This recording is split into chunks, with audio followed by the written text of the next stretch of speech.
Praise Lord. എൻ്റെ കഥയുടെ അനുഗ്രഹിക്കപ്പെട്ട സെക്ഷനിലേക്ക് ഞങ്ങളുടെ എല്ലാ പ്രിയമുള്ളവരും ഒരു പ്രാവശ്യമായിട്ട് സ്വാഗതം ചെയ്യുകയാണ്. വളരെ അനുഗ്രഹിക്കപ്പെട്ടത് വ്യത്യസ്തമായ ഒരു സാക്ഷ്യം നമ്മൾ ഒന്നിച്ച് കേൾക്കാൻ പോവുകയാണ്. നമുക്ക് പ്രാർത്ഥിച്ച് ആരംഭിക്കാം. നമുക്ക് ചേർത്ത് പ്രാർത്ഥിക്കാം. കർത്താവിൻ്റെ സാന്നിധ്യം നാം ആയിരിക്കുന്ന ഇടങ്ങളെയൊക്കെ നിറയ്ക്കുവാനിടയായി തീരട്ടെ. പരിശുദ്ധ പിതാവേ, അനുഗ്രഹീതമാകുന്ന ഈ നല്ല സമയത്തിനായി സ്തോത്രം. പ്രത്യേകമായി കർത്താവെ, ഒരു പുതിയ ജീവിതാനുഭവമായി നിൻ്റെ സന്നിധിയിലേക്ക് ഞങ്ങൾക്കൊന്നിച്ച് കടന്നു വരുവാൻ തൊക്കണം. അവിടുന്ന് നൽകിയ സാവകാശത്തിനായി സ്തോത്രം. ഞങ്ങളെ മറ്റുമായി സമർപ്പിക്കുന്ന കർത്താവെ, പ്രത്യേകമായി ഞങ്ങളുടെ നടുവിലേക്ക് അവിടുന്ന് കൂട്ടിക്കൊണ്ടുവന്ന അവിടുത്തെ മകൾക്കായി ഞങ്ങളങ്ങ് സ്തുതിക്കുന്നു. തൻ്റെ ജീവിതാനുഭവങ്ങൾ ഞങ്ങളുടെ എല്ലാ വിശ്വാസത്തിൻ്റെ വർധനവിന് കാരണമായി തീരുവാൻ പോകുന്നതുകൊണ്ട് സ്തോത്രം. ഞങ്ങളുടെ സിസ്റ്റം നെറ്റ്വർക്ക് എല്ലാ കാര്യങ്ങളിലേക്ക് ഏൽപ്പിക്കുന്നു. പ്രാർത്ഥിച്ച് ആരംഭിക്കുന്ന ഈ സമയം മുതൽ ആസ്വാദ പ്രാർത്ഥന ഒരു പ്രത്യേക കൃപയുണ്ടാകണം, അനുഗ്രഹമുണ്ടാകണം. നീ അങ്ങനെ ചെയ്യുന്ന കൃപയ്ക്കായി സ്തോത്രം. സകലമാന മുഖത്തോടുത്ത് കർപ്പിക്കുന്നു. യേശു മൂലധർമ്മയായി ചോദിക്കുന്നു, കേൾക്കുമാറകണമേ. ആമേൻ, ആമേൻ, ആമേൻ. ഇന്ന് നമ്മളോടൊപ്പം തന്നെ അനുഭവങ്ങൾ പങ്കുവെക്കാൻ എത്തിയിരിക്കുന്ന പ്രിയ സിസ്റ്റർ ഗംഗയാണ്. പയ്യന്നൂരിൽ നിന്നാണ് സിസ്റ്റർ ജോയിൻ ചെയ്തിരിക്കുന്നത്. നമുക്ക് സ്നേഹത്തോടെ നമ്മുടെ ലൈവിലേക്ക് വെൽക്കം ചെയ്യാം. പ്രൈസ് ലോർഡ് സിസ്റ്ററെ. Praise lord. സുഖമായിട്ടിരിക്കുന്നേ? പയ്യന്നൂരിൽ നിന്ന് ജോയിൻ ചെയ്തേക്കുന്നല്ലയോ? പയ്യന്നൂർ അരവഞ്ചൽ എന്ന് പറഞ്ഞ സ്ഥലത്ത്. ഓക്കെ ഓക്കെ, ശരി. അനുഗ്രഹിക്കപ്പെട്ട ഒരു സാക്ഷ്യമാണെന്ന് ഞങ്ങൾ കേട്ടു. നിങ്ങളുടെ പാസ്റ്ററും വൈഫും, പാസ്റ്റർ വൈഫാണ് ഗംഗ സിസ്റ്റർ ഞങ്ങൾക്ക് പരിചയപ്പെടുത്തിയത്. ലിനി സിസ്റ്ററോടുള്ള നന്ദി പറയുകയാണ്. വ്യത്യസ്തമാകുന്ന സാക്ഷ്യമാണെന്ന് പറഞ്ഞു. നമ്മൾ ഗോത്രവർഗക്കാരായ ആ സമൂഹത്തിൽപ്പെട്ട ആളുകളുടെ സാക്ഷ്യങ്ങൾ പലപ്പോഴും കേട്ടിട്ടുണ്ട്.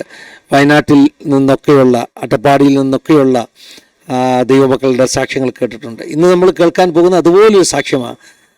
ഗംഗാമ്മയെ സംബന്ധിച്ചിടത്തോളം ഒരു നാടോടി വിഭാഗത്തിൽപ്പെട്ട ആളാണ് അല്ലേ? അതെ. അപ്പം കർത്താവിനെ അറിഞ്ഞ ശേഷം ഒത്തിരി ജീവിതത്തിൽ മാറ്റങ്ങൾ വന്നു, ദൈവിക അനുഭവങ്ങൾ വന്നു. ശരി. എന്നോട് ലിനി സിസ്റ്റർ പറഞ്ഞു മലയാളമൊക്കെ ഇപ്പൊ പഠിച്ചു വരുന്നതേ ഉള്ളെന്ന്. അങ്ങനാണോ? ജനിച്ചതൊക്കെ കേരളത്തിലായാലും അച്ഛനമ്മയുടെ ഭാഷയൊക്കെ അവര് വീട്ടിലൊക്കെ അവരെ ഭാഷ പറഞ്ഞു തരില്ലേ. അങ്ങനെയൊക്കെ മലയാളം ശരിക്കും നമുക്ക് അറിയത്തില്ലായിരുന്നു. എങ്കിലും നമ്മുടെ കുലഭാഷയാണ് നമ്മൾ സാധാരണ സംസാരിക്കാറുള്ളത് അല്ലേ? അതെ അതെ. നമ്മുടെ ദൈവമക്കള്, പ്രത്യേകിച്ച് നിങ്ങളുടെയൊക്കെ ആ കമ്മ്യൂണിറ്റിയിൽ നിന്ന് വന്ന ആളുകള് വരുമ്പോഴൊക്കെ ആ കുലഭാഷയെക്കുറിച്ച് പറയുകയും അതിൽ പാട്ട് പാടുകയൊക്കെ ചെയ്തിട്ടുണ്ട്. ഗംഗ സിസ്റ്റർ എങ്ങനെ പാട്ടൊക്കെ പാടുമോ? പാട്ടെനിക്ക് മറ്റേ സാധാരണ പ്രാർത്ഥിക്കുമ്പൊക്കെ പാട്ട് പാടലുണ്ട്. ഓ ശരി. അങ്ങനെയായിട്ട് ഈണമൊന്നുമില്ല. ഈണമില്ലെങ്കിലും താളമില്ലെങ്കിലും കുഴപ്പമില്ല, കർത്താവിന് വേണ്ടി ഇല്ലയോ? അപ്പൊ നമുക്ക് കുലഭാഷയിൽ ഒരു പാട്ട് കേട്ടിട്ട് തുടങ്ങാം അല്ലേ? കുലഭാഷ അറിയില്ല ഫസ്റ്റ്. ഞാൻ മലയാളത്തിൽ അല്ല, ഏത് ഭാഷയാണ്? കുലഭാഷ തന്നെ, പക്ഷെ പാട്ട് പാടുന്ന നമുക്ക് കുലഭാഷ അറിയത്തില്ല. ഓ ശരി. പ്രാർത്ഥനയ്ക്ക് വന്ന ശേഷം ദൈവം വിളിച്ച ശേഷം ഇതുവരെ മലയാളം സംസാരിച്ച് അതേ ശീലായി. അപ്പൊ മലയാളം പാട്ടാണോ പാടുന്നത്? മലയാളം പാട്ട് പാടാം. ശരി, പാടിക്കട്ടെ. സാരമില്ലായി സങ്കടങ്ങൾ മാറിപ്പോകും ഈ വേദനകൾ, സാരമില്ലായി സങ്കടങ്ങൾ മാറിപ്പോകും ഈ വേദനകൾ, മാറിപ്പോകാത്തൊരു വാഗ്ദത്തമുണ്ടെനി, ആ നല്ല നാളുകൾ വേഗം വരും. മാറിപ്പോകാത്തൊരു വാഗ്ദത്തമുണ്ടെനി, ആ നല്ല നാളുകൾ വേഗം വരും. സാരമില്ലായി സങ്കടങ്ങൾ മാറിപ്പോകും ഈ വേദനകൾ, സാരമില്ലായി സങ്കടങ്ങൾ മാറിപ്പോകും ഈ വേദനകൾ. ഏലിയാവിൻ ദൈവം കൂടെയുണ്ട്, ഇന്നും എന്നെ കർത്തൻ പോറ്റിടും. ഏലിയാവിൻ ദൈവം കൂടെയുണ്ട്, ഇന്നും എന്നെ കർത്തൻ പോറ്റിടുന്നു. കാക്കയ കൊണ്ടവൻ ഭക്ഷണമൊരുക്കി, നിത്യമനെ താതൻ പോറ്റിടുന്നു. കാക്കയ കൊണ്ടവൻ ഭക്ഷണമൊരുക്കി, നിത്യമന്നേ താതൻ പോറ്റിയിടുന്നു. ഞാൻ ജനിച്ചത് നാദാപുര വടകര എന്ന് പറഞ്ഞ സ്ഥലത്തിനാണ്. വടകര നാദാപുരം എന്ന സ്ഥലത്തിനാണ്. എന്റെ അച്ഛനമ്മയും ചെറുപ്പം മുതൽ എന്റെ തിരിച്ചൊരു പ്രായം തൊട്ട് ഞാൻ കണ്ടത് ഓരോ സ്ഥലത്തിൽ താമസിച്ച് ഓരോ വർഷമാകുമ്പോൾ ഓരോ സ്ഥലത്തിൽ മാറി മാറി ഇങ്ങനെ താമസിച്ചിട്ടാണ് ഓരോ വർഷം ഇങ്ങനെ പോകുന്നത്. അങ്ങനെ ആകുമ്പോൾ ചെറുപ്പത്തിൽ എനിക്ക് സ്കൂൾ പഠിക്കാനാവും താല്പര്യം ഉണ്ടാകും സ്കൂൾ പിള്ളേരൊക്കെ കാണുമ്പോൾ. പക്ഷെ ഞങ്ങൾക്ക് സ്വന്തമായി വീടുകളൊന്നും ഇല്ലാത്തത് കൊണ്ട് ഞങ്ങൾക്ക് ഈ സ്കൂളിൽ ഒന്നും ചേർത്തിട്ടില്ല ആ കാലത്തില്. അങ്ങനെ കുറെ വർഷം ഇങ്ങനെ മുമ്പോട്ട് പോയി. ഈ ചെറുപ്പത്തിൽ എന്ന് വെച്ചാൽ എനിക്ക് ഒത്തിരി രോഗങ്ങൾ, എന്റെ ജീവിതത്തിലെ രോഗങ്ങളുണ്ട്. എന്റെ ശരീരത്തിൽ നിന്ന് വെച്ചാൽ രക്തം കട്ട പിടിക്കുന്ന രോഗമായിരുന്നു. പക്ഷെ ചെറുപ്പത്ത് ഒരുപാട് ദിവസങ്ങൾ വഴിയാതൊക്കെ കിടക്കുമ്പോൾ അടുത്തുള്ള ചെറിയ ആശുപത്രിയിലൊക്കെ അമ്മ കൊണ്ടുപോകലുണ്ട്. എന്റെ അച്ഛനും അമ്മയും ഞങ്ങൾ ആശുപത്രിയിലൊക്കെ കൊണ്ടുപോയി ട്രീറ്റ്മെന്റ് എടുക്കും. സാധാരണ ട്രീറ്റ്മെന്റ് അല്ലാതെ പിന്നെ അഡ്മിറ്റ് ആക്കി പ്രത്യേകിച്ച് അതിനൊന്നും ശ്രദ്ധിക്കാനോ നോക്കാനോ ഒന്നും അന്നത്തെ കാലത്തിന് പറ്റിയിട്ടില്ല, ചെയ്തിട്ടില്ല. അങ്ങനെ കുറെ വർഷം അങ്ങനെ മുമ്പോട്ട് പോയി. അങ്ങനെ പോകുമ്പോ 2009 എനിക്ക് വിവാഹം കഴിഞ്ഞു, വിദേശത്ത് കടന്നു വന്ന് എന്റെ ബന്ധുക്കൾ തന്നെ എന്റെ മൊരമാമ എന്ന് പറയുന്ന എന്റെ അമ്മയുടെ ആങ്ങള ബന്ധത്തിൽ തന്നെ കെട്ടിച്ചു കൊടുത്തു. കല്യാണം കഴിച്ചിട്ട് 2009 ഞങ്ങള് കഴിഞ്ഞ ദേശത്ത് തന്നെ ഞങ്ങൾ കല്യാണം കഴിച്ചു. അവിടെ ആയിരിക്കുമ്പോൾ തന്നെ 2015 2005 എന്റെ അമ്മ ഒരു സ്ഥലം വാങ്ങുവാനോ വീട് വെക്കുവാനോ ദൈവം സഹായിച്ച്. അന്നെന്ന് വെച്ചാൽ റോഡ് സൈഡിൽ ഞങ്ങൾ റോഡ് സൈഡിൽ താമസിക്കുമ്പോൾ ഞങ്ങളൊക്കെ വളർന്നു വന്ന് പെമ്പിളറാണ്. അപ്പൊ എന്റെ അമ്മക്കൊരു പേടിയാണ്. അമ്മയുടെ അച്ഛൻ്റെ അമ്മയൊക്കെ സ്വന്തം വീടില്ലാതാണ് അവര് നിന്നതും ജീവിച്ചതൊക്കെ. അപ്പൊ അങ്ങനെ ഇരിക്കുമ്പോ അമ്മ ആ രീതിയിൽ വളർന്നത് കൊണ്ട് അമ്മക്ക് അറിയത്തില്ല. എന്റെ അച്ഛന് ഒന്നെന്ന് പറഞ്ഞാൽ മദ്യപാനാണ്, എപ്പോ നോക്കിയാലും മദ്യപാനാണ്, മദ്യപിച്ച് നടക്കുക. ആ കൂട്ടത്തിൽ എന്റെ അമ്മയും വിചാരിച്ച മദ്യവെക്കുക, ഇട ദിവസങ്ങളിൽ എന്റെ അമ്മയും മദ്യവെക്കുക. അതൊക്കെ കണ്ടു വളർന്നതുകൊണ്ട് അവര് അച്ഛനമ്മൊക്കെ കുടിച്ച് വളർന്നത് കണ്ട് ശീലിച്ചത് കൊണ്ട് എന്റെ അമ്മയും അതുപോലെ ഇടക്കൊക്കെ മദ്യവെക്കുമായിരുന്നു, കേട്ടിട്ടുണ്ട്. അങ്ങനെ ഞങ്ങൾ വളർന്ന് ഞങ്ങൾക്കെല്ലാം ഒരു 9 വയസ്സ് 10 വയസ്സൊക്കെ ആയി. 10 വയസ്സാകുമ്പോഴൊക്കെ അതിനുശേഷം ഞങ്ങൾക്ക് വലിയ കുട്ടികളൊന്നും എന്റെ അമ്മക്കൊരു ചിന്ത വന്നു. അപ്പൊ അമ്മന്റെ ഉള്ളിൽ എന്റെ ദൈവമായിരിക്കും എന്റെ അമ്മനോട് ഇടപെട്ടതായിരിക്കും. ആ സമയത്തിൽ ദൈവത്തെ അമ്മ കണ്ടിട്ടില്ല, യേശുവിനെ കണ്ടിട്ടില്ല. എന്നാലും അമ്മ മക്കളെ സംരക്ഷിക്കണം, ഈ കാലഘട്ടത്തിൽ എവിടെയും താമസിക്കാൻ പറ്റും, മക്കളെ ഒരു നല്ല രീതിയിൽ ഒരു വീട് വെച്ച് അവിടെ സുരക്ഷിതമായി നിർത്തണം എന്ന് പറഞ്ഞ അമ്മയുടെ ഹൃദയത്തിൽ ഒരു ആഗ്രഹം വന്നതുകൊണ്ട് അമ്മ പണിയെടുത്ത പൈസയിൽ കുറച്ചൊക്കെ സ്വരുക്കിട്ട് എന്റെ അമ്മ എന്ന് വെച്ചാൽ, എന്റെ അമ്മ എന്നല്ല ഞങ്ങൾ ആൾക്കാരെന്ന് വെച്ചാൽ എല്ലാരും പഴയ സാധനം പെറുക്കാൻ പോകും. പഴയ സാധനം പെറുക്കാൻ പോയാൽ അവര് അതിൽ തന്നെ മോഷ്ടിക്കും ചെയ്യും. പഴയ സാധനത്തിനെ മോഷ്ടിക്കും ചെയ്യും. മോഷ്ടിച്ചതിന് വരുമാനത്തിലെല്ലാം ഉപജീവനം കഴിച്ച് അന്നെന്ന് വെച്ചാൽ അവര് കൈമ ഒന്നും നിൽക്കില്ല. എത്ര നയിച്ചാലും അതൊന്നും കൈമ നിൽക്കത്തില്ല, എല്ലാം നഷ്ടപ്പെട്ടു പോകുന്ന ഒരു കാലമായിരുന്നു.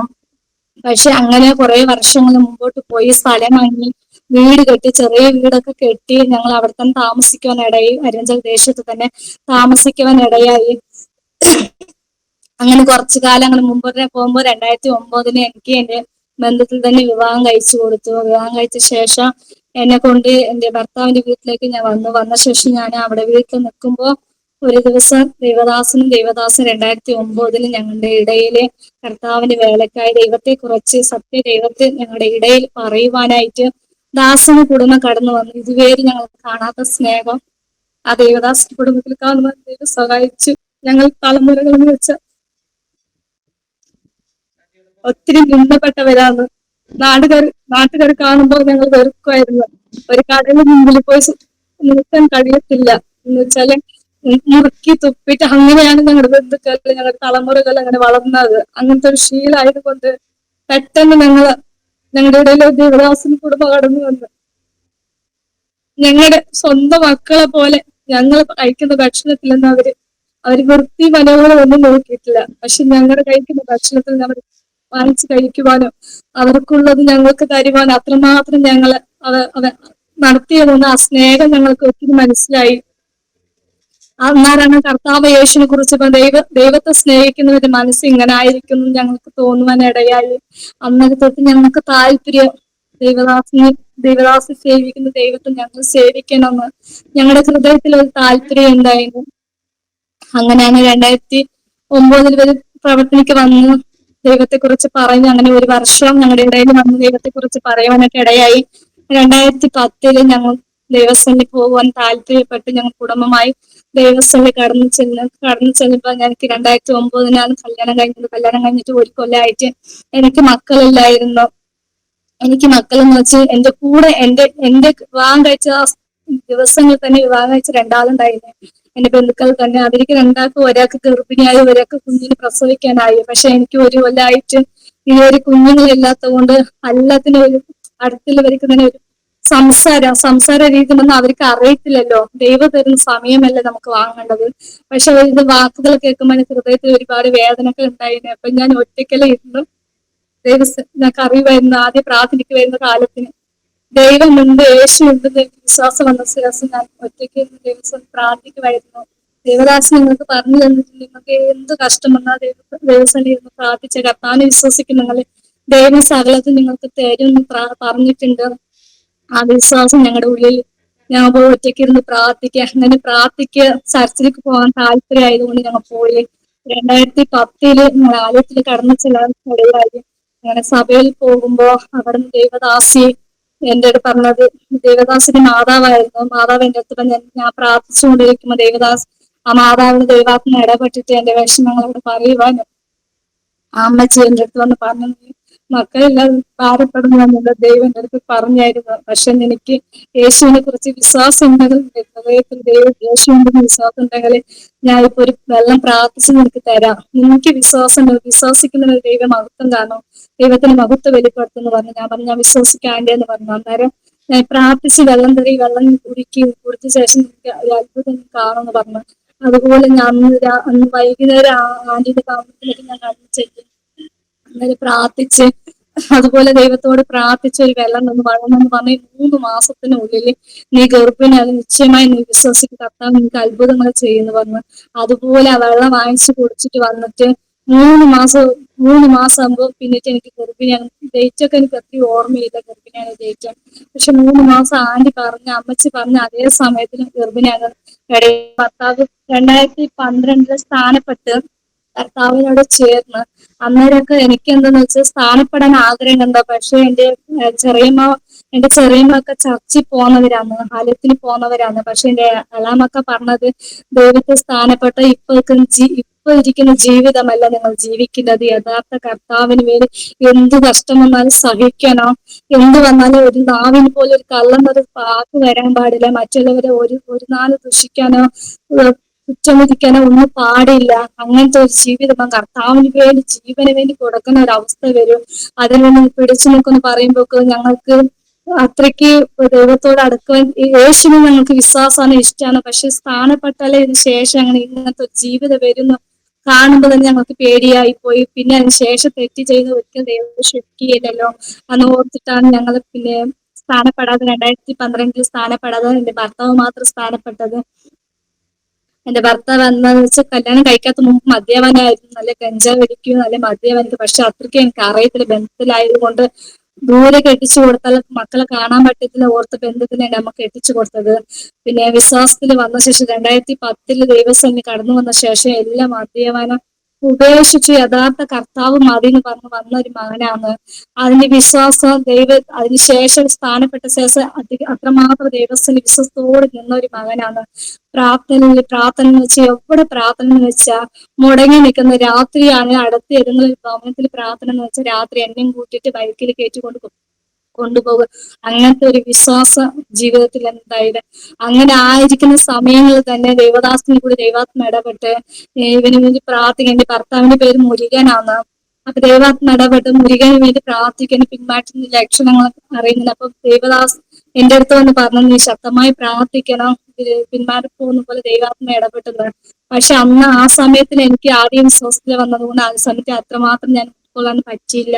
ദൈവത്തോട് അടുക്കുവാനോ അത്രമാത്രം ദർശനങ്ങൾ ദൈവം കാണിച്ചത് കൊണ്ട്, വെളിപ്പാടുകൾ കാണിച്ചത് കൊണ്ട് അത്ര ഉൾക്കൊള്ളുവാൻ എനിക്ക് പറ്റിയില്ല. പറ്റാത്ത എനിക്ക് ശരീരത്തിന് ഒത്തിരി ബലഹീനങ്ങളായിരുന്നു. എപ്പോ നോക്കിയുള്ള രോഗത്തിന്റെ ഒരു അവസ്ഥയാണ്. രോഗം എന്ന് പറഞ്ഞാൽ എന്നും എന്റെ ജീവിതത്തിൽ അതൊന്ന് എനിക്ക് ഓർമ്മ വെച്ച കാലം മുഴുവൻ എനിക്ക് രോഗമാണ് എന്റെ ശരീരത്തില്. തൈറോയിഡിന്റെ SL എന്ന രോഗം, ഇതൊക്കെ എന്റെ ശരീരത്തിൽ വല്ലാത്ത ഒരു അസ്വസ്ഥതയിലേക്ക് കൊണ്ടുപോയിക്കുമ്പോ അങ്ങനെ പ്രാർത്ഥനയ്ക്ക് ശ്രദ്ധയില്ലാതെ അങ്ങനെ ഞാൻ വിട്ടത് കൊണ്ട് പിന്നെ 2013 എനിക്കൊരു കുഞ്ഞ് ജനിക്കുവാൻ ഇടയായി. എന്റെ മോളാണ് മൂത്തത്. എന്നിട്ട് ജനിക്കുവാനിടയായി. ആ കുഞ്ഞെന്ന് വെച്ചാൽ വയറ്റിലിരിക്കുമ്പോ തന്നെ ആദ്യം ഡോക്ടർ ചെയ്യുന്ന ഡേറ്റിന് മുമ്പേ വേദന വേദനയായിട്ട് എന്നെ കൊണ്ടുപോയി. എന്നെ രാത്രി ഫുള്ള് വേദനയായിരുന്നു. വേദനയായിട്ട് ഞാൻ ഒട്ടും പുറത്തേക്ക് പറഞ്ഞിട്ടില്ല. പുറത്ത് പറഞ്ഞ രാത്രിയല്ല, അച്ഛനില്ലാത്തതിന്റെ അച്ഛൻ മറിച്ചുപോയി, അമ്മ മാത്രമേ ഉള്ളൂ. ഇപ്പൊ ഈ രാത്രി സമയത്ത് ആങ്ങളമാരെന്ന് പറഞ്ഞ ചെറിയ പ്രായങ്ങൾ, അത്ര പ്രായമൊന്നും ആയിട്ടില്ല. അപ്പൊ ഈ സമയത്ത് പറഞ്ഞ അമ്മ എന്ത് ചെയ്യും, ഒറ്റയ്ക്ക് രാത്രി കൊണ്ട് എങ്ങനെ പോകും ഹോസ്പിറ്റലിലേക്ക് എന്ന് പറഞ്ഞ് ഞാൻ രാത്രി ഒന്നും പറഞ്ഞിട്ടില്ല. ഞാൻ മിണ്ടാണ്ട് ഇരുന്ന് കിടന്നു ഉറങ്ങി. പിന്നെ രാത്രി വേദന സഹിച്ചിട്ട് കിടന്നു ഉറങ്ങി. രാവിലെ എഴുന്നേൽക്കുമ്പോൾ എനിക്ക് ഇങ്ങനെ ബ്ലീഡിങ് പോകാനായി. ഇങ്ങനെ ബ്ലീഡിങ് പോകുമ്പോൾ എനിക്ക് പെട്ടെന്ന് പേടി വന്നിട്ട് അമ്മനെ വിളിച്ച് പറഞ്ഞു, അമ്മ എനിക്കിന്ന് ബ്ലീഡിങ് രാത്രി ഫുള്ള് വേദന ഉണ്ടായിരുന്നു. അമ്മയുടെ അടുത്ത് ഞാൻ പറഞ്ഞിട്ട് രാവിലെ ഇങ്ങനെ ബ്ലീഡിങ് പോകുന്നുണ്ട് അമ്മ പറഞ്ഞു. അപ്പൊ എന്റെ അമ്മ എന്റെ അടുത്ത് പറഞ്ഞത്, നീ എന്താ ഇതുവരെ പറയാത്തത്, നീ എന്തിനാ പറയാത്തത്, നീ എന്നെ വിഷമിക്കുന്നു, എന്ത് വിഷയങ്ങളും എന്നെ എന്ത് പറയാതെ നീ മറച്ചു വെക്കുന്നുണ്ടല്ലോ, ഈ വിഷയം പോലും നീ എന്റെ അടുത്ത് പറയത്തില്ല എന്ന് പറഞ്ഞു. അമ്മ രാത്രി ബുദ്ധിമുട്ടുണ്ടെന്ന് വിചാരിച്ച് ഞാൻ പറയത്ത്. വാഹനമൊന്നും ഞങ്ങൾക്ക് ഉണ്ടായിട്ടില്ല. ഞങ്ങൾ ഈ രാത്രി അമ്മ ബുദ്ധിമുട്ടുണ്ടെന്ന് വിചാരിച്ച് ഞാൻ പറയാത്ത മതി. ഇപ്പൊ ഒത്തിരി പ്രശ്നമായതെന്ന് പറഞ്ഞാൽ ആ സമയത്ത് ഞങ്ങൾ ആശുപത്രിക്ക് കൊണ്ടുപോയി. എന്നെ കൊണ്ടുപോയത് 2013 ഒരു തിങ്കളാഴ്ച രാവിലെ കൊണ്ടുപോയത്. സാധാരണ ചൊവ്വാഴ്ച രാവിലെ കൊണ്ടുപോയത്. തിങ്കളാഴ്ച രാത്രി ഫുള്ള് എന്നെ നോക്കുന്ന ഡോക്ടറിന് ഓപ്പറേഷൻ തിയേറ്ററിലായിരുന്നു. അങ്ങനെ ഓപ്പറേഷൻ ഉണ്ടായതുകൊണ്ട് അന്ന് ചൊവ്വാഴ്ച ആ ഡോക്ടർ ലീവായിരുന്നു. ഡോക്ടർ വന്നിട്ടില്ല. പക്ഷെ എന്നെ കൊണ്ടുപോയി ആശുപത്രിയിൽ കിടന്ന് കൊണ്ടുകയറുന്ന സിസ്റ്റർമാരെല്ലാം നോക്കിയിട്ട് ബ്ലീഡിങ് പോകുന്ന കൊണ്ട് പെട്ടെന്ന് തന്നെ കൊണ്ടുപോയി ഡോക്ടർക്ക് വിളിച്ച് ഡോക്ടർ വന്ന് ഇപ്പൊ തന്നെ അഡ്മിറ്റ് ആക്കിയെന്ന് പറഞ്ഞു.